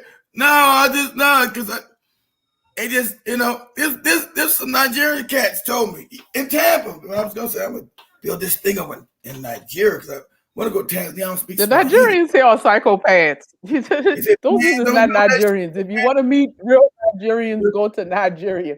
Ones here are whole shit will be gone. He said, Joe, I said, no, I can't go to Ghana. They too Jesus. I can't find nobody take too long to make me one. They too Jesus nuts over there. I said, okay, let me. So my last thing was Kenya. So Spikes wasn't really, Spikes was conscious enough so I could build around him. He could learn as we built, so it was cool. And Kenya turned out to be a pretty good thing. It was cheaper than fucking Nigeria shit. Nigeria's expensive, man. People don't realize that shit. Have you checked in Tanzania lately? Huh? Have you checked lately to see for people? Because a lot of them do speak English, and a lot of them I noticed that a lot of them like went to international school or whatever. Since they seem to be. They are, but it wasn't free enough. He wasn't gonna be able to say the things I said on the radio in Tanzania because they had clamped down on the media years ago. And John that's true. Kept that the same. Sense. I think that legs opened it back up now. But at that time, John Megapoli still had the media clamped down. I understood why, because he didn't want them Zungos making fake stories and all this other shit. So I said, okay, so cool. I'll just go to Nigeria. Let's go up to Kenya. Put in Kenya, then put a whole thing was to build back and forth to be able to go back and forth from Tanzania to Kenya. So that's why I'm still gonna get the house in Dar. Spikes that wanted Dar is wonderful. I'm glad. Like I said, if it wouldn't be for you, I would have probably never thought of Tanzania. And I would never Dar is wonderful. I know I will enjoy it. It's my speed, it's my level. Right. So and Dar gives you a chance to also go around the rest of Tanzania, which is beautiful. Go rest around and meet people in other parts of the country, up to Arusha, up to Moshi from Moshi over to Mbenza over to by, I won't call it Lake Victoria, but there is no lake over the second biggest cities over by Lake Victoria, around the Uganda, Rwanda line right there. That's the second biggest city over there. Beautiful area. So get your chance to, go back and forth and experience the country as well. So that's why I was thinking about Ethiopia, but Ethiopia shit. I think I was talking about Ethiopia too, but Kenya was closer. Nigerians were sticking that. Yeah, they sticking in oil, and they told me that. But that's what I was thinking of. That was my thought. Let's go to Nigeria. And people say, man, you better go to fucking Nigeria. Your shit. You'll come back next year. That's they shit. Like, they had to pay, like, listen, they had the paperwork and everything. See what the fuck you doing in our studio. What? I'm like, what? Talking about this my shit. Exactly. Nah, your shit. So I said, no, I didn't want to go to that. I said, I'm good. Yeah, you had some problems with that. My second thing was Ghana. I said, man, take too long to find some B1 over there. They was all, every time I went to Ghana, was the Jesus freaks. So I said, nah, it take too long. Be super crazy. Mm-hmm. So the people on quote unquote East Africa have more sense than West Africa, unfortunately. That's what happened. Yeah, they didn't so much in the East African people don't let it. It doesn't stop them from doing anything. They didn't bring all on the sleeves the way they did in West Africa. So it made it easy for me to do it there. And Kenya's still an open society. You can say what you want to say. So that became. I was thinking about that and Zimbabwe. I was also thinking about Zimbabwe and South Africa. South Africa, I'm a cracker. But I do like South Africa. I feel sad when I'm there, but I do love South Africa, man. Because the people. Yeah, I can't go there. People treated me sweet, kind, and loving. So I got nothing but kudos to say about South Africa, except for the treatment that the poverty that black people are in. Other than that, exactly. I can't stomach that, so that's a turn off. And then I know my limits. I will go there and probably go to jail. other than that, So those people places I can't. Yeah, I can't go there. I went to Namibia. Namibia is nice. You got them Zungu there. I know, that's what I said. So Zanzibar was enough for me. That's the most Mzungus I've seen it in Africa, and I think that's good enough for me. Yeah, she wouldn't like to go to Namibia or damn South Africa because they're there, and they run without a doubt. Not so much in Namibia, but they're there. They got the best. They're more sly about their bullshit. There and you know they're there. They never left no fucking Namibia. Never. I'm not going anywhere. That's what I tell our people. You don't have no respect for your homeland, for what's good there. But those who don't belong there understand the value of it. You don't. You have let them brainwash you to stay in a glittery prison all throughout the West. But those who don't belong in our homeland is there enjoying all the good food, all the good weather, all the best things that life has to offer there. So, like I said, I ain't brainwashed enough for you to keep me here being a prisoner. So for me, I'm shooting out. I wish I could leave sooner, but like I said, I have to tie up my loose ends here. But I'll be going back and forth, so that will at least pacify me until I'm ready to go totally. Yeah, so but I'm not gonna lie, I enjoyed myself. It was a beautiful experience. It was wonderful. I did not want to come back. I never want to come back when I go. And it's always hard to come back here because there's nothing to smile or brag about. But like I said, I know I'll be back. So that puts a smile on my face. And like I said, so like I said, I hope everybody enjoyed our experiences. Like I said, I enjoyed sharing it. I hope the main thing for me, I hope my videos have showed you there's nothing to be afraid of. And you shouldn't be listening to those who are sitting their butt here, who are not there showing you anything. So, like I said, I hope you enjoyed it. I enjoyed doing it. If somebody ever told me I would have been doing this, I'd ask you if it was crazy. But like I said, this experience has changed my life for the better. Do this. So, I enjoy doing it. Like I said, I hope it encourages, like I said, for me, I hope I encourage other people to travel. That, don't be afraid. You spend money on everything else, just save up the money and go. And the money you spend there is not that much. Oh, Lord, who's that? Now, this is Winside. This is an American brother walking around. This is Namibia. All right? This is okay. Neighborhood. Okay, so this is Namibia. Gambling houses next to like liquor stores and beer shops. There's a really, really cool tree in this park I have to show you guys. Looks like there's like another gambler there. Banks. Pink Panther, that sounds like a strip club, but it says gambling house. Man, I noticed there's lots of gambling houses around here. This is that crooked tree. I'm trying to figure out how they grew this tree. Look at that. Can you guys see it? It looks so weird. So you got a lot of white people living in Namibia. You think they want to leave this? They changed the jungle and shit? No. Look at this huge roundabout. This is Namibia. Like I said, you want to listen to propaganda, but their butt is there. I don't think that parking is... I don't think parking is in demand here like it is in other places. But check out that crazy leaning tree. That tree got some lean to it, right?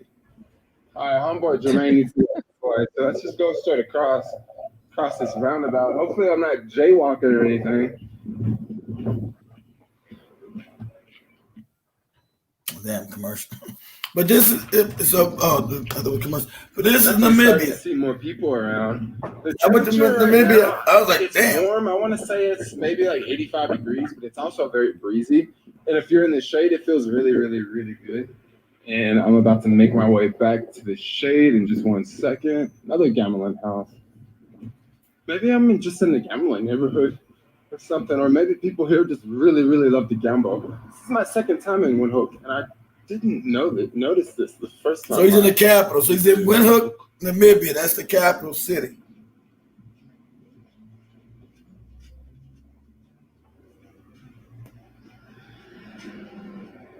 Okay, we got another gambling house here.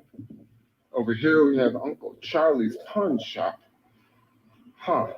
This is probably not the most affluent part of Windhoek. They got parking meters here. That's one thing I haven't noticed in a lot of African countries, parking meters.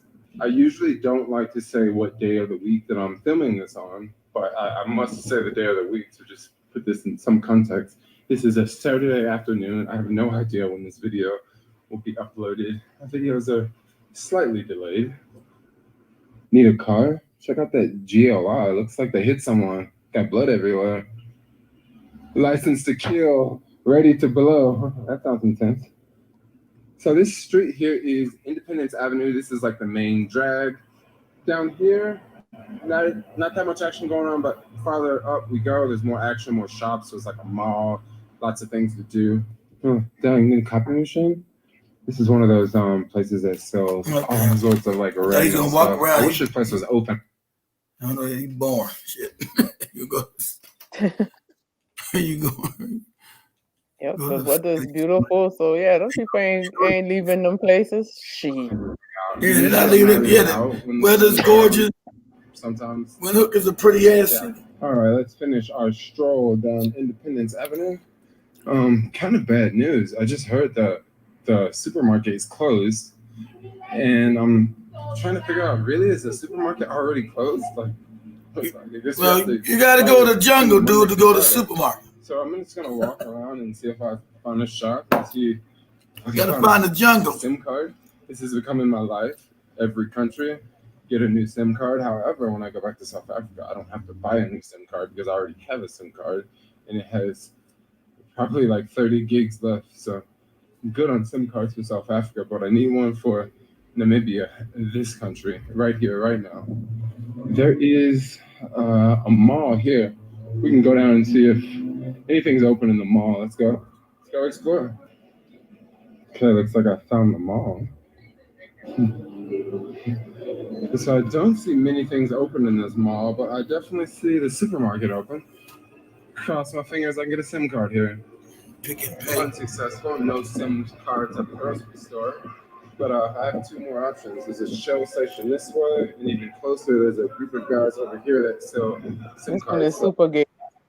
Good news, found a SIM card. It was the SIM card that I was looking for. But I'm just trying to show you parts of Africa where you want to go. It's all this SIM card pretty is nice. really So outrageous. eat with this I don't even goopy, know. I'm gonna eat have with to that goopy dude get a there. SIM card tomorrow, but All right. I did get a SIM card, and I Oh, I thought you put it was into my phone, and it costs like. But now in the grocery. thing down. So G-Man, where you at? You fell in the toilet? I fell asleep. Shit, late. I worked all day. What?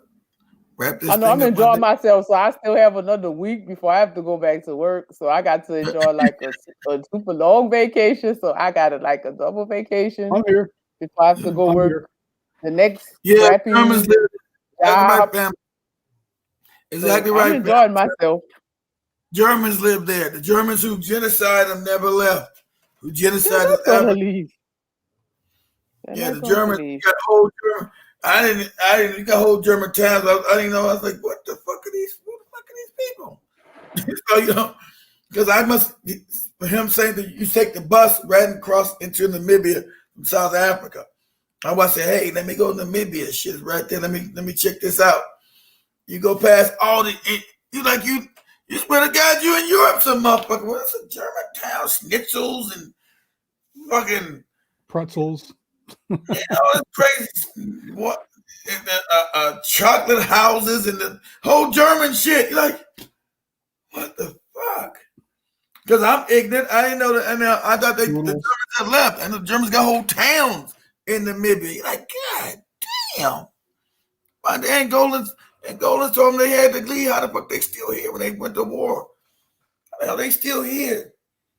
And then some parts of Namibia, man, Africans living in abject poverty. Of course.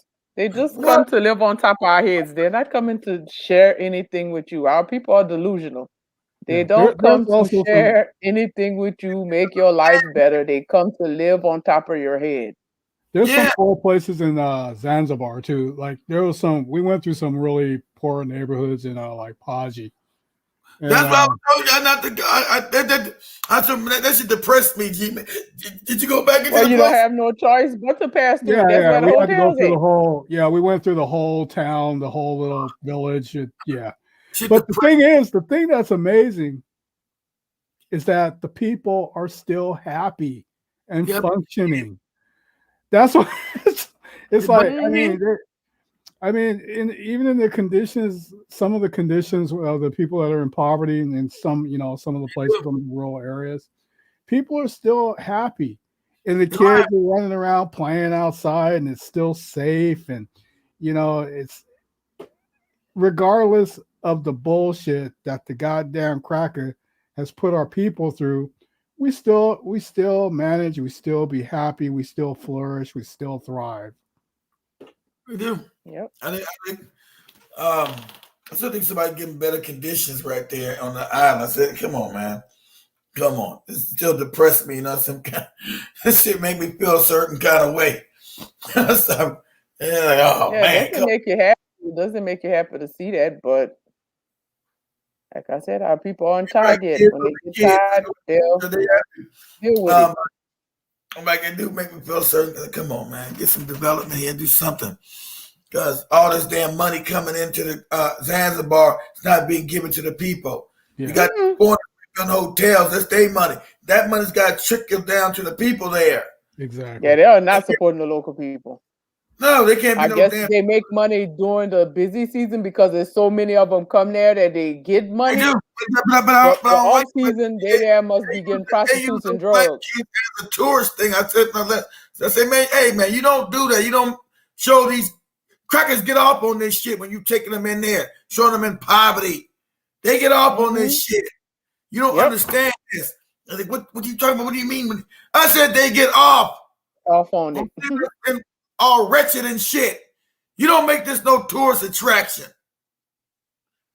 I got mad, brother. We do this. What we do. You can't. Yeah, I know it's your country. Fuck it. Same what they do in New York, when they get the crackers coming to New York and they get on the bus and take them through the ghetto and run the Bronx.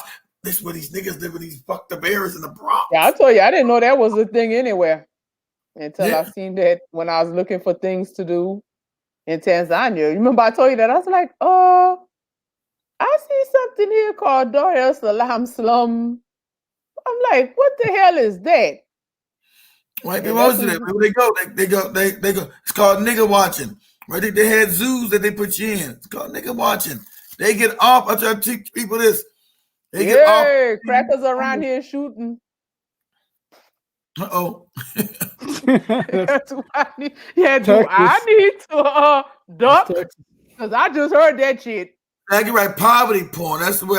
Exactly. Poverty porn. They get off on, and black people don't never understood that. They get off while those wicked ass things exist. They do it here in the United States too. Let's drive around Brooklyn and see these niggas in their see these niggas in their natural habitat of poverty. Look at them on 120. Look at that dirty crackhead. He in his natural. Look at this crackhead in his natural habitat. On the bus. Oh, that's a crackhead. No, don't throw him anything to eat. Just drive by and look at the crackhead in his natural habitat. Oh, crackhead. Crackhead getting dancing in the street. I fucking hate white people. I hate them. Is there anything like that? There's some rotten ass motherfuckers. Can't stand them. Especially on ones in Zanzibar, they was getting on our nerves. They just walk around like they own the place. Yeah, they were walking around too confident, too secure. Yeah, just all comfortable. I said, don't worry. But what? I had to say this with pride. Funny part about I told them all this, family. I told them all this last year. I told them all this, but they gonna. I don't think we're gonna see. Black Americans, be proud. You know what we are to our race of people? We are the fucking regulators. When them fools hear us speak, they run. Yeah, because they don't know you're American. We coming to kick your ass. I told you that. They don't know you're American till you open your mouth. And you're okay, but people, motherfucker, I'll bust you in your mouth. Oh, it's American. Shit, it's American. So you know I'm about to segue into our story, G-Man. Angela okay. Morris. We Angela Morris. Restaurant where the night market is called Cape Town Seafood Market. Oh, that okay. You're getting ready to talk about what I was going to bring up. I won't say nothing. G-Man went and ate lunch. So me and G-Man got there first, and Angela had to do I think that's the day she had to go do her COVID test. So she came and met us. She had just finished, so she came and met us to eat. So this is a nice restaurant. So they would have some white and some black people, but it was mainly Missouri. Right? Yeah. Stonetown. Yeah, right on. For Donnie. So right they had their Mzungu. The smart Mzungus set off on mind their business. So these Mzungus sat somewhere. They seen us, heard us talking, and had the nerve to come sit on the other side of us. Then that's why I said I'm about to tell the American programming. They came and started talking. Angela automatically started talking to these beasts. I just looked. G-Man told them very politely. Angela said we made her day and we almost made her pass out. G-Man turned and told them, hey, look here. We came here to be with our people. We tired of being around Caucasians. We here to be with our people. Hey, if you'd have seen their face. Me, I ain't said shit. Because I'm like, are you paying me? My time is valuable. Are you gonna give me some money?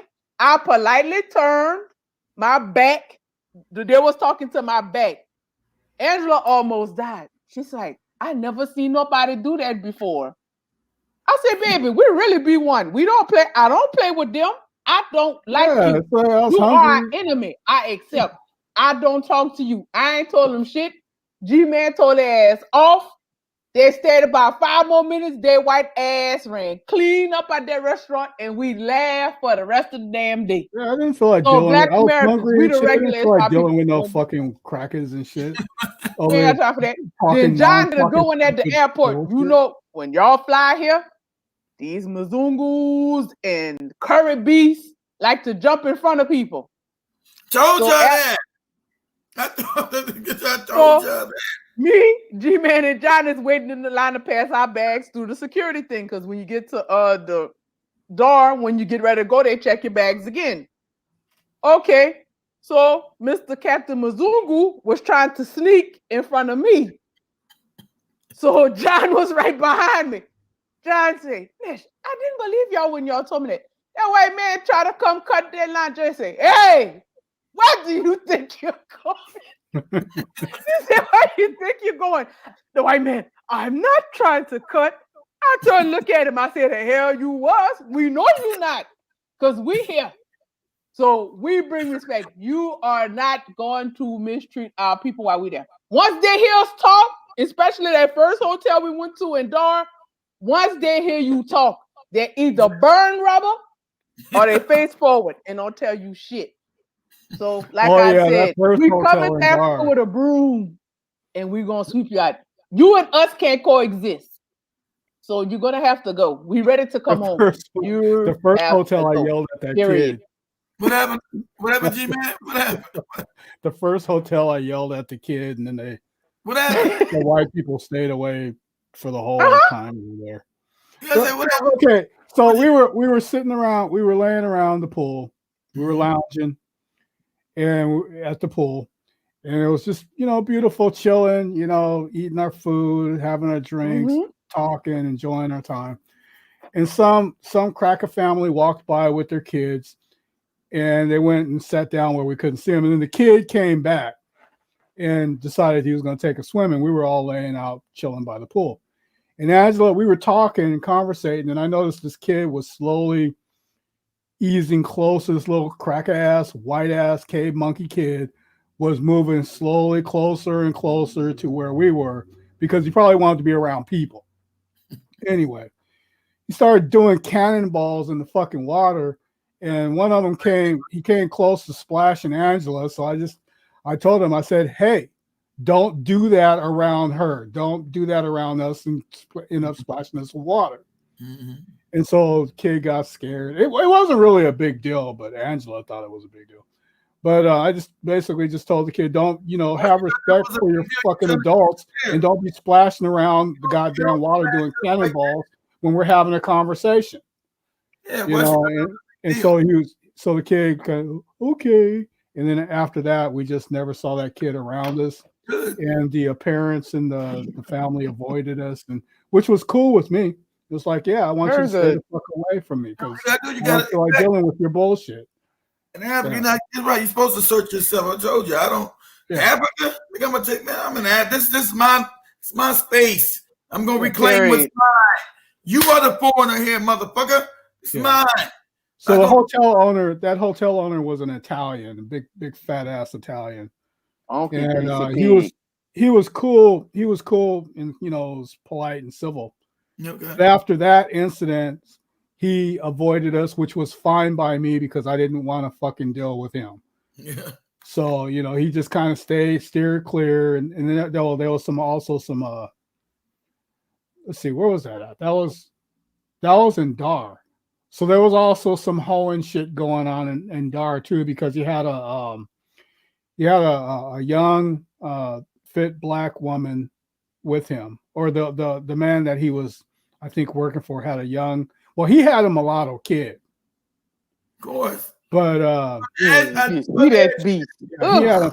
And then there was this other old raggedy ass cracker who I think was the owner. I think the big guy was the manager. The Italian guy was the manager. Mm-hmm. But there was the owner walking around with this young, fit black woman. She never said a fucking word. She kept her mouth shut for hours while she was in the presence or in public. She kept her mouth shut. So, and she just followed him around, and she just sat down next to him and ate breakfast, dinner, lunch, all that shit. So she was clearly some kind of fucking escort or hoe or whatever, companion. Of course. But yeah, there is that kind of shit. When you run into when you see wealthy white people, of course. It's even worse when you go to shores of Kenya, you go to Mombasa, motherfucker. Oh, it's on another level. You go to Mombasa, it's beautiful too. You go to Mombasa, Kenya, gorgeous, beautiful, white sandy beaches, crackers out there, and them young girls. She's crazy. Yep, they got the money. Yeah.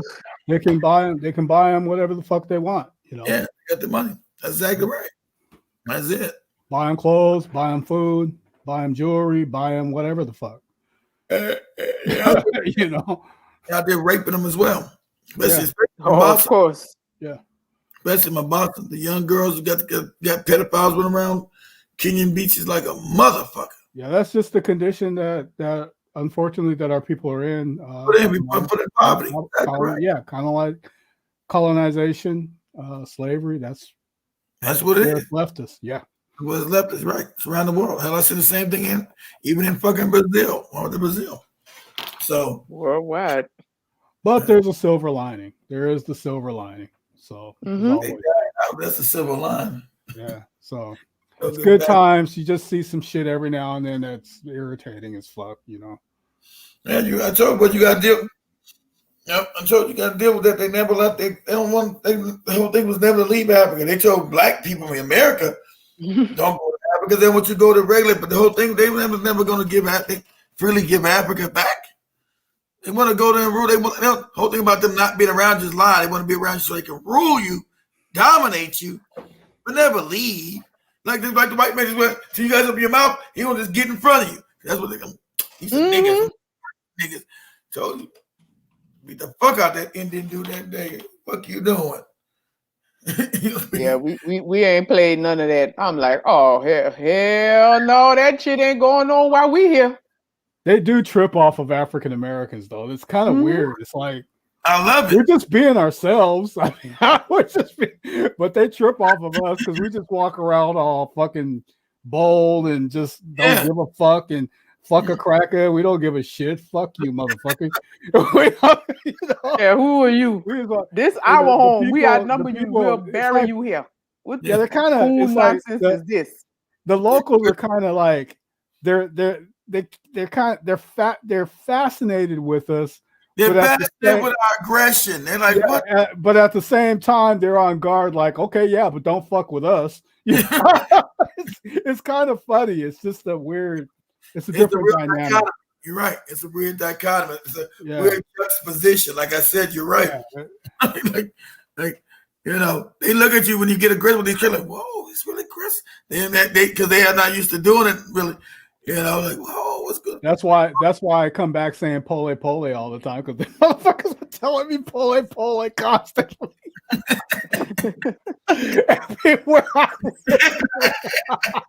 But trust me, they don't like them fools. They just handle it differently. Because some places we were and went to, the people said they can't stand them. So they just handle it differently. Like some places we went to and stuff, the people admitted that they don't like them. No, they can't stand them. They can't stand them. They just do it. They handle it differently.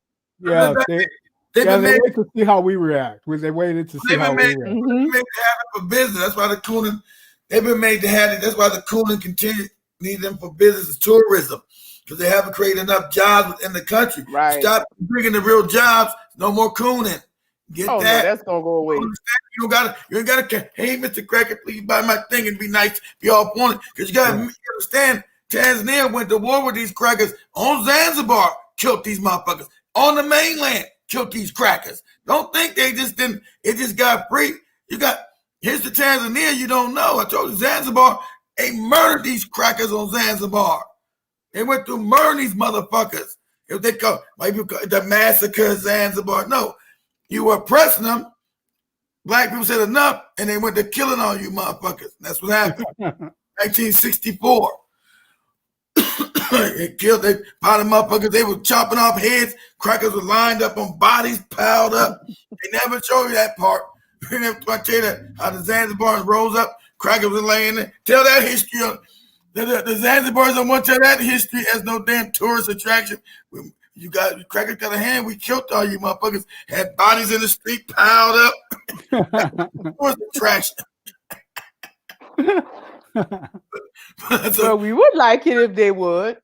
That's a fact of history, you know. And also on the mainland. So. And the motherfucking Arabs, them goddamn Arabs. That was the Arabs. That was the ones that killed the white Arabs. Yeah, the motherfucking Arabs, man. Them Arabs walk around with a goddamn attitude like they're the kings of the whole fucking area. It's like them motherfuckers need their asses beat. And that's the problem. I said they allowed the people to come back in and quietly usurp them again. Exactly right. When they murdered the motherfuckers off completely, just murder them. Let's get rid of these bitches, murder them. So, and the Arabs walk around with more swag than the motherfucking crackers. Yeah. Of course they do. And it wasn't started the slave trade there. For the white man, even before the white Europeans showed up. Them Arabs are something to be dealt with. I've been to, and I'm surprised how they let them come back in on. And the Arab just said, fuck, we're still gonna come. We know the African is still too kind, too nice, too kind. Yep. Because even with them slaughtering them off, they still end up coming back in. Oh yeah, I heard people in Zanzibar running up to they were the ones who would run up to the crackers and ask for, they were trying to sell shit. And I heard them every time I hear them motherfuckers, hey brother, calling them crackers brother, it just irritated the hell out of me. Just the too much camaraderie, too much acceptance of. You got no choice. They're not our goddamn brothers, man. They're our motherfucking enemies. They're enemies. But look, you got no industry in Zanzibar. That's how you eat. Yeah. How you eat. You haven't took time to build industries and then to give you people jobs. The industry is tourism. Which So is you not got good. Yeah, and Dar is on. And granted, Dar is on another note. Dar is on some other shit. Zanzibar is still, they're struggling with the tourism shit, but Dar es Salaam. Well, actually, even You Zanzibar, fighting with Martha again. there's a moth right here. Fucking moth. Yo, Crazy. it's 10 o'clock, y'all. Shit, it's fuck. It's midnight here. That's what my son just asked me if we still was on there. I said, yeah, we go probably soon. Y'all Wrap it up been and on shit. for For three- Keita's one something. Y'all been Yeah. on for over 3 hours. I know. I didn't think we was gonna be here that long, but we got everything out. Yeah. So if Fucking everybody is wrap it up, like I said, thank y'all for being on this journey with us. Hoes as my ex-wife said. You're African whores. What? What are you talking about? We'll get some real African. African, you're not gonna bring these African whores back here and be fucking with our. You should have told her. You should tell her. You should have told her. She told me. You should have told her, Keith. You should have told her. Yeah, those Zanzibar hoes, they're the best. Yeah, that shit. I get a chance. She hung up on my ass and blocked me. No good bitch. Those Oh, she even blocked you? man. Yeah, she blocked me. You're not gonna bring these fucking African whores around our children. My children are grown. What are you talking about? You and your mistresses and your Zanzibarian whores. And we married some. How the hell we married some these crazy ex-husband and wives we got? God damn. What are you talking about? You and your African whores and shit. Why they gotta be whores? Can it be women? You and your African whores. You Bible nut. You're not gonna be bringing African whores around our children, these African whores. I said, good day to you too. How you been? I ain't spoke to this motherfucker in 7 years. I ain't through my children, not through our children, 7 years. So my daughter reached out to him and said, okay, your mama. Let me talk to your mama. Oh, okay. Let me talk to your mama, see what's up with her. She good, everything good. You and your, as soon as you go in there, immediately, you and your African whores won't be meeting our daughter. And after this comes, they'll be blocking your ass with your slutty ass whores. Hello? Hello? Is this you? How you been? You and your whores. Is this a prank call? Am I being punked? Hello? You and your African whores. I just said, I lost it. I said, you still crazy as cat shit. Click. Try to call back. Your number's now blocked. Damn. You know, good bitch. My ex-husband, no, he can't tell me shit. That fool would remarry right after that. He better not tell me shit when I get married. I'll break that Negro head. Good motherfucker. You go tell me. You and your African. And I ain't told him nothing. So yeah, that's At least you crazy. guys got that. I just have people not talking to me no more. They just. I don't talk about ex-husband. What the hell we got to talk about? Silent. Hey, you out of my face. I haven't talked to her in 7 years, so I guess it'll be another 7-10 years. That was African whores and sluts. You go to Africa. If you black and you go to Africa, you get ostracized and condemned and shit. That's some crazy shit. My brothers are coons. I don't give a shit what they think. Yeah, thank you. I don't care. That one is not my business. Fuck do I care? Man, be careful in Africa. Yeah, I'm careful. I'm good. Mm-hmm. You do you. Care what the fuck they think. I could care less. My brother and them think. So don't talk to me. That's your loss. I'm cool. I'm good. But wait a minute. They have child soldiers and seeded watermelon over there. And my brother, man, you better be careful, man. You never know. Motherfucking terrorists to get you. Boko Haram. Yeah, I'm with the store. Boko Haram bought me a bag of popcorn. Talking about. No, the Somalians. I'm not even gonna get the you Nigeria. get you. Yeah, but he did say that. He said they got the Somali pirates. But if I'm not mistaken, that's part of Somalia. I'm not going to Somalia. They say that shit all the time. Somalia. They blame the poor Somalis all the damn time. It ain't the whole country because the country split. One's called Somaliland and Somalia, and that's the little part where they say they pirating people. I'm not going to that one little 2-mile section of Somalia. I'm good.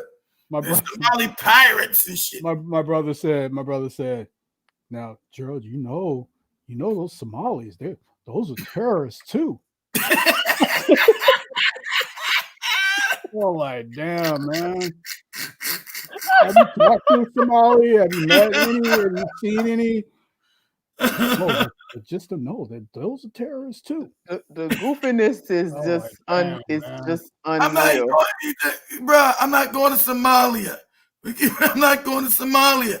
I'm not even going nowhere near Somalia or Tanzania. Well, depending upon where you go, just make sure you watch out for those child soldiers. Yeah, she should have told them they robbed us at the airport. You'd be surprised too if you don't. You go to Kenya, so section. Wait. Sorry to cut you off. I had one more experience that I got to share that was fun. Go ahead. The last day there, before hopping on the flight back, I got to bust up a fucking South African, cracker-ass South African's gang. Oh, what happened? He was trying to sell the sister some fucking literally $2 bills. he was exchanging money, and he was trying to sell the $2 bills. And I took great pleasure in fucking his whole game up. What'd you do? I just called him up. I said, "Hey man," I said, "those bills haven't been in circulation in the United States for blah blah blah blah blah." Yeah, I just fucked this shit up. He didn't realize. See, they didn't realize that there was an American standing there. So he was talking to the lady like she was stupid and like here, just take this money, blah blah blah blah. And I could tell in his tone that he knew he was doing wrong. Mm-hmm. So I just busted his shit up. I just said, "Hey, look, those $2 bills have not been in circulation since the 80s and 90s. Those bills are worthless in the United States. They don't even use those anymore." And then he turned around and got all nervous and was like, "Oh, where are you from? You're from?" I told him where I'm from. He's like, "Oh, well, why did they?" He then tried, start backpedaling and shit. Well, why did they discontinue? Because we didn't like this shit, and they're just useless bills. So don't try to sell her the shit. But that was a highlight.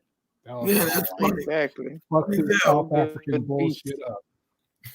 Oh, that's another thing I told those that couple that sat near us in the restaurant, that the experience that we shared earlier, they were South African as well. They're South Africans over in Zanzibar. Yeah, they were so they were South African as well. I think a South African owns that restaurant. But as soon as they asked us where we were from, right? Because that's the reason why they snuck over, because they heard our accent. And so they snuck over trying to conversate. I told them, I said, what else? I just told them, God damn, I lost my train of thought. What did I tell them? I called them. You said you told them we're here to be without people, not to be with Caucasians. Yeah, there was something else. Yeah, we tired of racism. When they told me that they were from South Africa, I said, "Oh, another racist ass country." Yep, he sure did. I was like, "Oh, great, another racist ass fucking country." They like, exactly. They ran their ass. About 5 minutes later, their ass was gone. Angela almost died. I said, "Girl, I don't have time to play with them. I don't play with them like that. I don't talk to them. Talk to them for what? I'll talk to them just the way G-Man did it." I told him I don't even entertain that. I told G-Man, you gave too much oxygen to these bastards. I don't tell them shit. I don't tell you hello. I don't talk to you. I don't have to talk to you. I don't want to talk to you. He made them uncomfortable on their own fucking. That's good. That's true. I ain't told him shit. I gave him my back. Angela busted out laughing when she see me just politely. I politely just moved and gave them my back. She busted out laughing. I said, "Man, I don't have time for that. Talk to you for what?" Monique. There have enough Monique people Gill. here cooning and buffoon. That's why I said our people cooning buffoon so much when they meet people like us. Yeah, but they're about to die. did they initiate conversation with you guys? And they came over. Yes. Of course. Did they initiate conversation? Yes. Okay. Yeah. They start talking. Angela start talking back to them. I'm like, I don't talk to them. I don't talk to you. If they start talking to me, I will ignore you. I don't have to talk to you for what? Are you gonna pay me?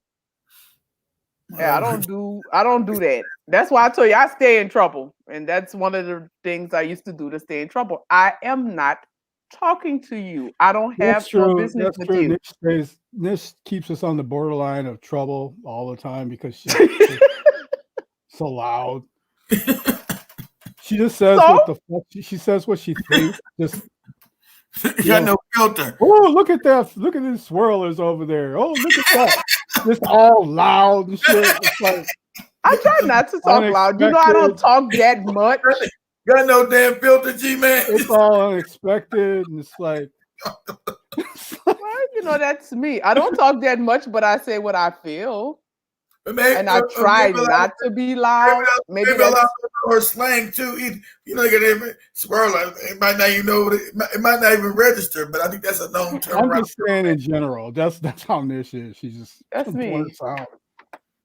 I think it's a known term. I say it and I keep it moving. One of her favorite moves is or things is okay. Say she sees a sister with some cracker. Mm-hmm. Hey, hey, yep, that's me. Hey, what is going on here? That's me. What is going on here? Everybody in the room's looking around. You're off cold, shit. So am I supposed to? I'm not. I'm not off code, so why should I let you run cover to be off code? I love black men and they love me. So you will only see me out with black men. So you're off code. He's been trying to drink his brew, drinking next to him on the side, goes, hey! Gotta get ready to get into a fight next. No, I don't. I try not to do that, or I do my other favorite: avoid and evade. If I see trouble is going to, I move around. But sometimes, the spirit hits me like, "Woo, what's going on here?" So I try not, maybe because I don't talk that much. When I do talk, it's loud. Everywhere we went, swirlers went away. Everywhere we went, swirlers walked off somewhere else. After being around us, they would just leave, and you could tell that the sister was pissed. She was pissed. I don't give a shit. You off cold hoe. The sister. Am I supposed to be? Every time the sister, you could tell she was pissed. And the white boy looked confused. That bad behavior, you would have been saying I was off cold. You were off cold. Everywhere we went, where there was swirling, the sister would walk away pissed, and the white boy would walk away looking confused. That was just typical. I don't care. Everywhere we went. And they would go far away from us. Of course. Where they didn't have to hear us. I don't give a shit. Am I supposed to make off code? You know funny. Me. I'm not gonna make any off code idiot feel comfortable. Keith gave me a saying, and I'm gonna say it here. I do not negotiate with terrorists or coons. And I appreciate that, and I love that. And he gave me that, and I use it. I don't negotiate with coons. You are coon. It was just you are out here with our enemy. So I'm just supposed to just look and smile with you. Because if I'd have been looking and smiling, you'd have been, hey, Nish, what the hell up with that? So no, I'm gonna make your ass feel uncomfortable and get your ass out of our face. It's funny. Go be with that devil, wherever the hell you and the devil go. But shit, you ain't gonna sit comfortable here. So we made the bed wenches and bed bugs uncomfortable, and I'm proud of that. Pole. I'm seeing, was it more Was it more bed winching or more bed bucking? Oh, yeah. Winching. Winches. Me too. That's what I say. Yes. Always more bed winching. With old crackers that look like they're about to drop. I'm a nurse. With old crackers who look like they're about to drop dead in his second. Holding. I'm like, you ain't gonna have sex with this. He's going down. Your ass gonna go to jail. Your ass gonna this fool don't even look like he can put his hand in his back pocket and get his wallet. That's what kind of old, decrepit, creepy crackers there's with. It was disgusting.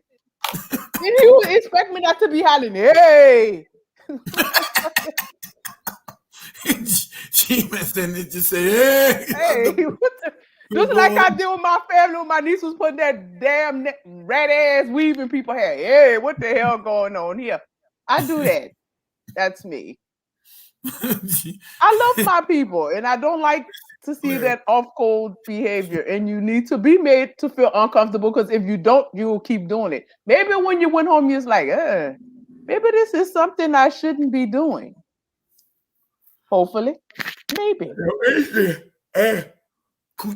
So I tell you, coochie is a cash industry, Nish. Coochie is it's a cash industry, and that's why whoever gonna get my coochie sure ain't gonna be no old decrepit D. My shit is pristine and premium, and a black man gonna get it.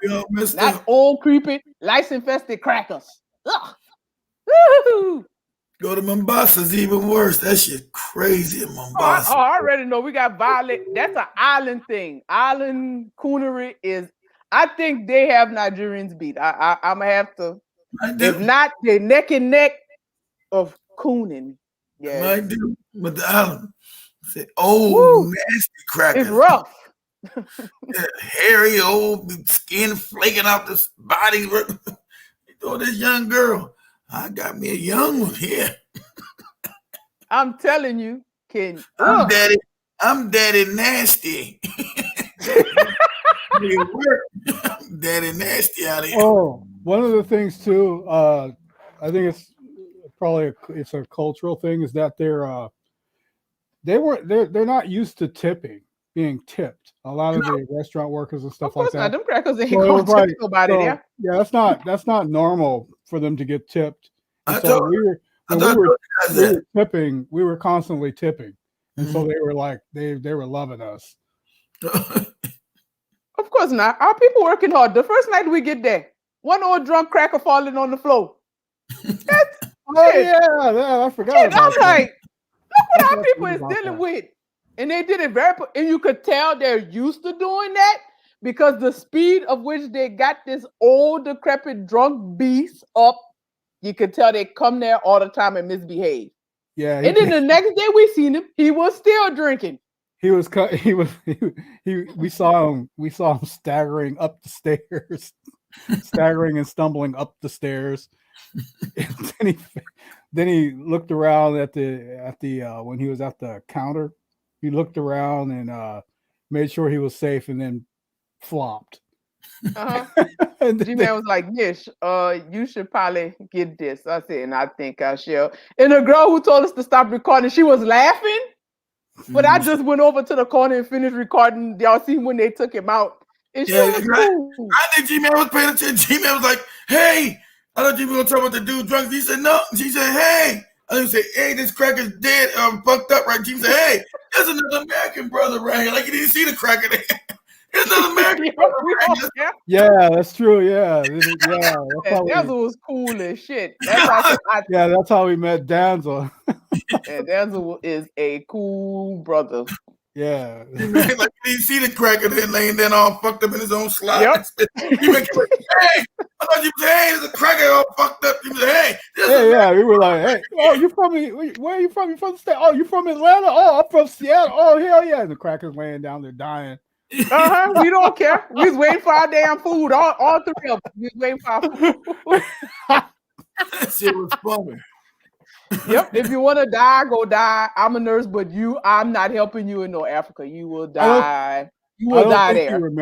I don't think he remembered what happened the night before when I saw him the next day, because he was like walking around out front. And I don't think he remembered what happened. I don't think he did either.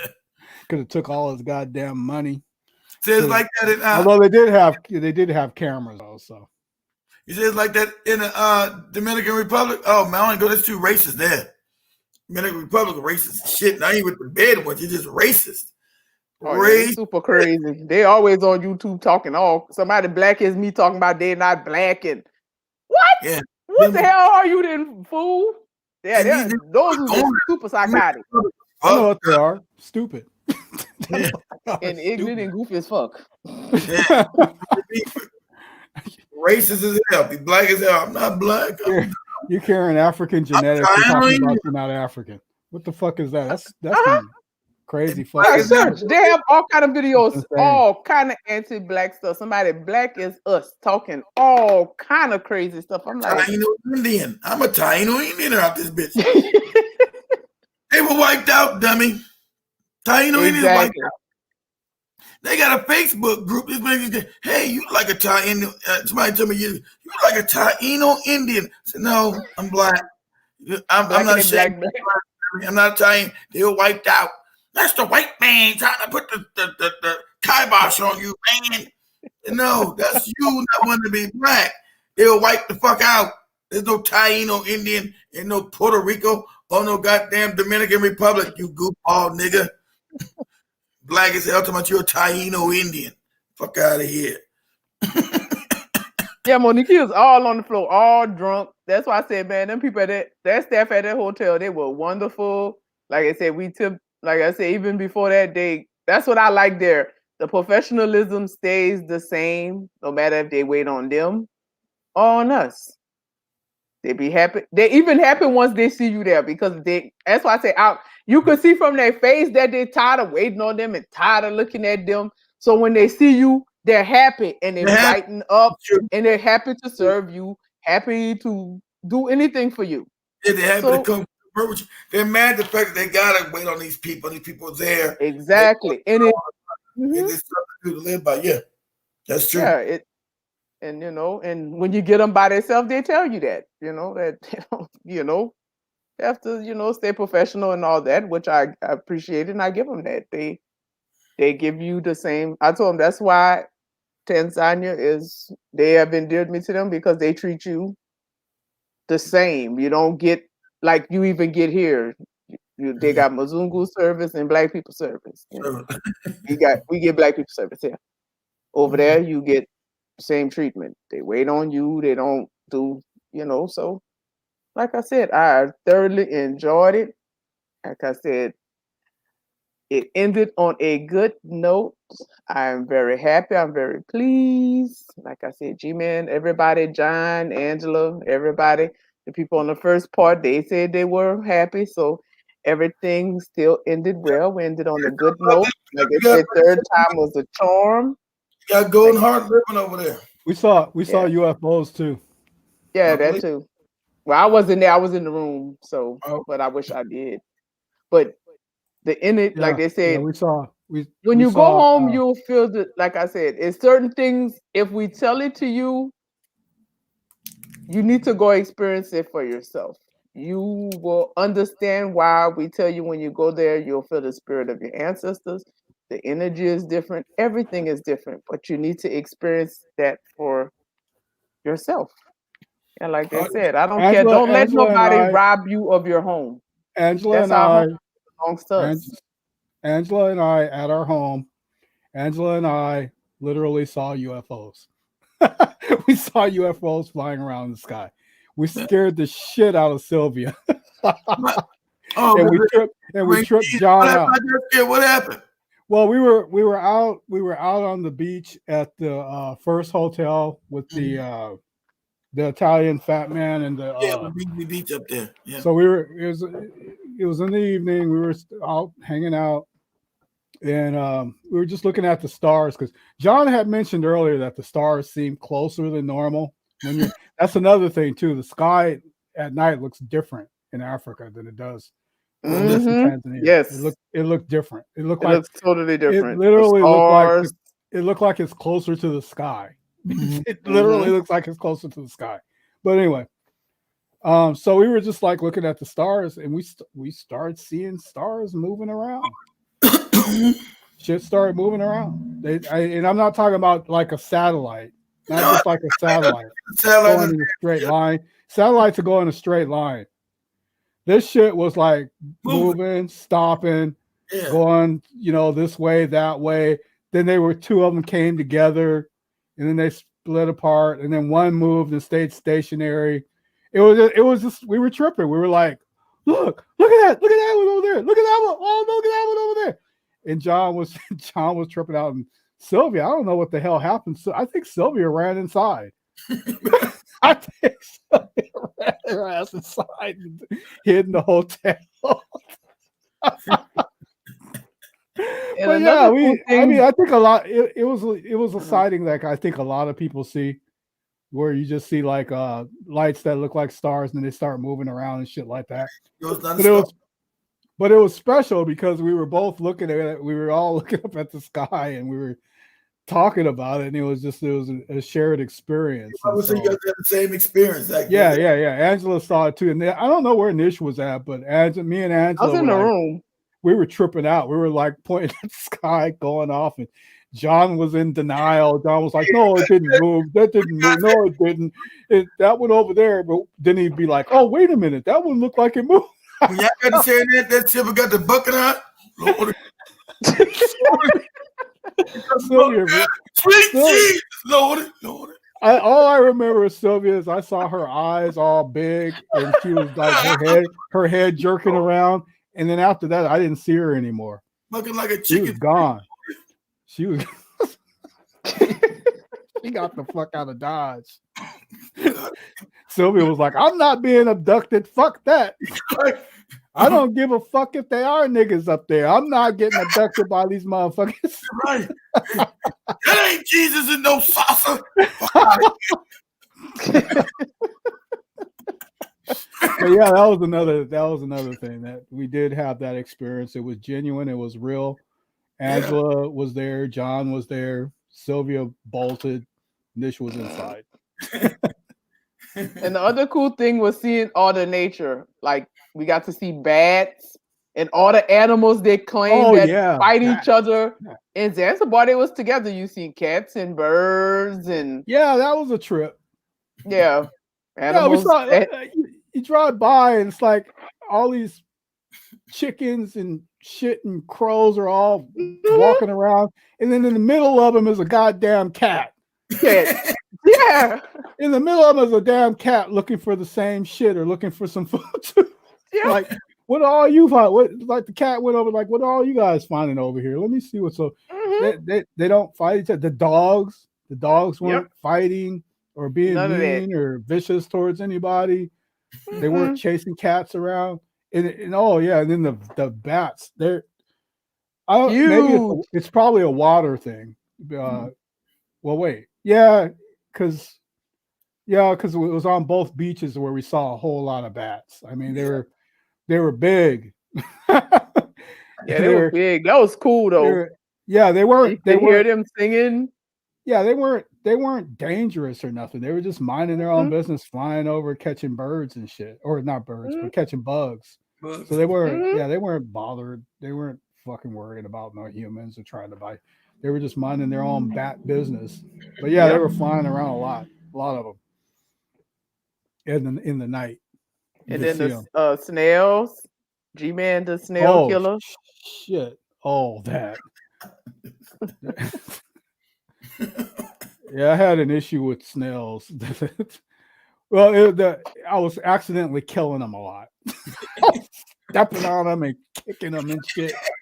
Because this man. They were just, they were everywhere. They were the little ones, you couldn't see them, so they get stepped on. And then they get huge.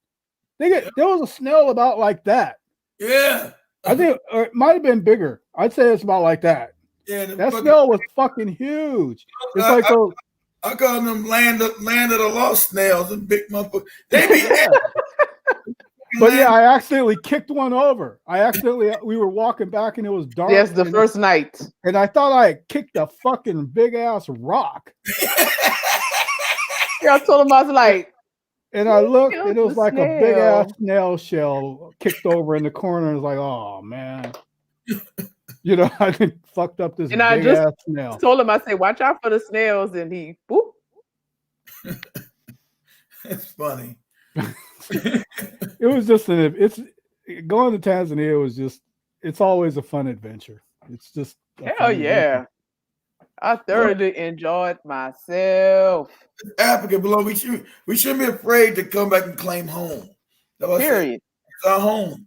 So when G-Man told him white people, I'm glad he made him uncomfortable. Hey, it's not a racist ass. We're from South Africa. You know, I mean, oh, South Africa. Another racist ass fucked up country with you crackers in it. Exactly. Yep. That's exactly how I said it and exactly how I meant it. He's not like the South Africans kissing our ass. Yep. We don't kiss butts, especially not white ones. We only like Blame your brothers and sisters in the United States with their rotten asses that, you know, create these motherfuckers like me. Blame them. Yep. You know. That's it. That's true. We're the ones that's woke. You're right. We're the ones that's here's what it is. We are the aggressive Negroes. That's why you see us around Africa beating up on Asians and East Indians, from Kenya to Ghana to Gambia to Nigeria, with American like that coon ass nails across the sidewalk. What's that coon ass chicken kid that damn African tigers? These African Americans are beating up our Asians. Shut the fuck Girl, up. bye. Was it her that was talking that shit? Yeah. Oh, She's always talking goofy. It was a brother giving some Asian and working in the park. Funny, her people like her and Wota Maya, when they're getting their asses beat in their faces, then they're like, "Oh, I can't believe it's happening to us! Oh, I can't believe it's we shall overcome." All that shit. And then as soon as things are okay, they're cooning their motherfucking asses off. Don't talk to them like that. They're our brothers and sisters in Christ. Yeah. Like, God damn. That's it, G-Man. That's exactly it, G-Man. All the inappropriate behavior of these goofy motherfuckers. And you're right. I'm talking about beating up your Asians. Motherfucker, they ain't supposed to beat it, your Asians. Because somehow they was disrespecting some African American. He gave them that work. They're just stuck on some dumb shit. They're just stuck on dumb shit. Yep. The only people we know is our other people and those who are in their right minds. Because if you're a sheep and coon, we have no business with you. Because all you are good for is sabotage and being stupid. So we have no tolerance even for you. But we can kind of overlook that because you're black. So maybe one day you'll wake up. But maybe. But like I said, I have no business with coons and sheep, so you can go right on ahead. And like they said, awakening is coming. A lot of our people are woke. We will proceed with or without you. And like I said, we're ready to come home. And I was happy to see a lot of us are there and we're going. Yeah. And like I said, we're coming with our broom. Yeah, we know they're watching. We're coming with our broom. You must go. Yeah, there's a lot of us in Africa. That's it. Yeah. Oh my wow. We're now finally going. Yes, I was saying to you, we're finally going back because we're not afraid. You're seeing videos of people like everybody's over there now. You're seeing the truth, and so you guys are dispelling. You guys are ambassadors too. You're dispelling the lies that's been told. I said, damn, motherfuckers drinking a beer on the beach. I thought, where are these child soldiers coming to knock? They drinking this beer on this fucking tropical beach. They drinking coconut water behind the palm tree, the coconut tree. Beer, shit. Where the child soldiers at? What's going on? I'm kicking back on this beach, motherfucker. Yep. Okay. So you see, it's pole. We're worrying about the tortoises. And like I said, the cost of business is cheap. Just get a couple thousand, start something, do something. The population is there. They ready to spend. So, and cost of living is cheap. Get yourself a little. I'm getting me one of them little bitty ass houses for $3 something. Hell yeah. That's why I said we find out where that's. I'm going directly there because it looks quiet and peaceful. And that's why I say I'll prefer a house. I'll take an apartment. G-Man tell me his damn G-Man's rent is outrageous. G-Man's rent is more than my fucking mortgage. God damn. You don't want to know what I'm paying. Oh, let's not even talk about that. Yeah, So that's how I say the money I'm spending, I'm going away. Go ahead, G-Man. What you about to say? Oh, I was just going to tell everybody, Hakuna Matata. Hakuna Matata. Hakuna Matata. I can't remember you guys people get to y'all know the videos. Hakuna Matata. Matata. No worries, baby. Done. And pole. Yeah, that's people were constantly yelling at my ass, Hakuna Matata and pole. Yep, so much that I got the shirt. Slow down, and everything's gonna be all right. Okay. That's pretty much. You don't know no. You can't say you don't know no Swahili words. Damn it! You learn something. Yeah. But yes, I need to, because everywhere I was going, people were speaking Swahili to me. When I got to the airport, this guy told me, I don't know what the hell he told me, and he started smiling at me. I'm like, I don't speak Swahili. So this trip too, I still got a lot of people speaking Swahili to me. Or when I open my mouth, they'd hear English, they will start looking like, I told you that look I always get like, you? Yeah, they do that a lot. You speak English? Man, what are you doing speaking English? People be saying, a lot of the brothers were saying slick shit to me like I'm in on it, and I didn't know what the fuck they were talking about. They'd be like, yeah, such and such and such. And I'd be like, okay. I don't know what the fuck. Let me get old Denzel Washington thing from training day. You better learn that shit. Learn that shit, brother. They fuck around plotting on your ass. End up in one of them motherfucking trunks with the essays. Learn that Spanish shit, but learn that shit, G-Man. One of them fucking trucks. Essays beating your fucking head in. These motherfuckers plotting on you. Yeah, with a lot of the shit I attract when I'm there, yeah, I probably should too, because I be getting in some trouble. He's the criminal. I'm the angel. I attract all the some legal shit. The love and happiness. This happens. that person down there is the criminal. Not me. I'm innocent. I'm the angel. He's the demon. So fam, I guess that's my brother. So we roll together. So whatever he told you, I was there. So hope start making a trip. At least have a footing in Africa. It belongs to you. You should have start a business because you're not been allowed to do it here. So create something for your posterity. And then if you're looking for a woman or children, then start a family there or whatever. But don't be afraid to go to Africa because it's friendly and can't say they hate you. These stupid making up shit. They hate you. Don't ever go. If everybody hates you, they hate you. I've never got the hate that these motherfuckers be lying about. I don't know what the hell they talking about with this hate. I mean, go over there and hate you, man. And come on there. You think what you're doing in Tanzania, you no good nigga. If anything, they just get curious, intrigued, and want to know you and want to know what you think and want to know what you're about. That's what they want to know. They don't. But that's what I'm saying. No animosity. I know, G-Man, but that's what that's what your TBAs, your Tariqs been peddling. Your Professor Back Truth, they've been peddling that bullshit. These con man ass niggas. These are complete lies. They've been peddling that shit. And so since they got since YouTube pressed them up because the agents, it fills people's mind. Man, you don't like us over there. Why are you taking your ass over to begin with? If it ain't no child soldiers, they still don't like your ass. What talking about? I think that people like that, they just don't want to share their white people. I think that's what they just don't want to share their white people. Mm-hmm. They can stay here with their white people and go off the cliff. That one is not our business. They just don't, they got their little pockets of white people that they love, and they just don't want to let go of them. Mm-hmm. And we will let them stay. Build something, go back and forth. I'm not telling you, go back and forth. You got enough. You should be having enough money to generate something to go back and forth. You go back. No, I mean, they're beloved white people though. I'm not talking about just going back and forth. So they, a lot of them. Yeah, they love white people. A lot of black people need to just admit they love white people. Are bad, that kind of shit. Some because a lot of them they can't function without them. That's why they stay in all these places where you have all kind of horrible conditions because you can't function without them.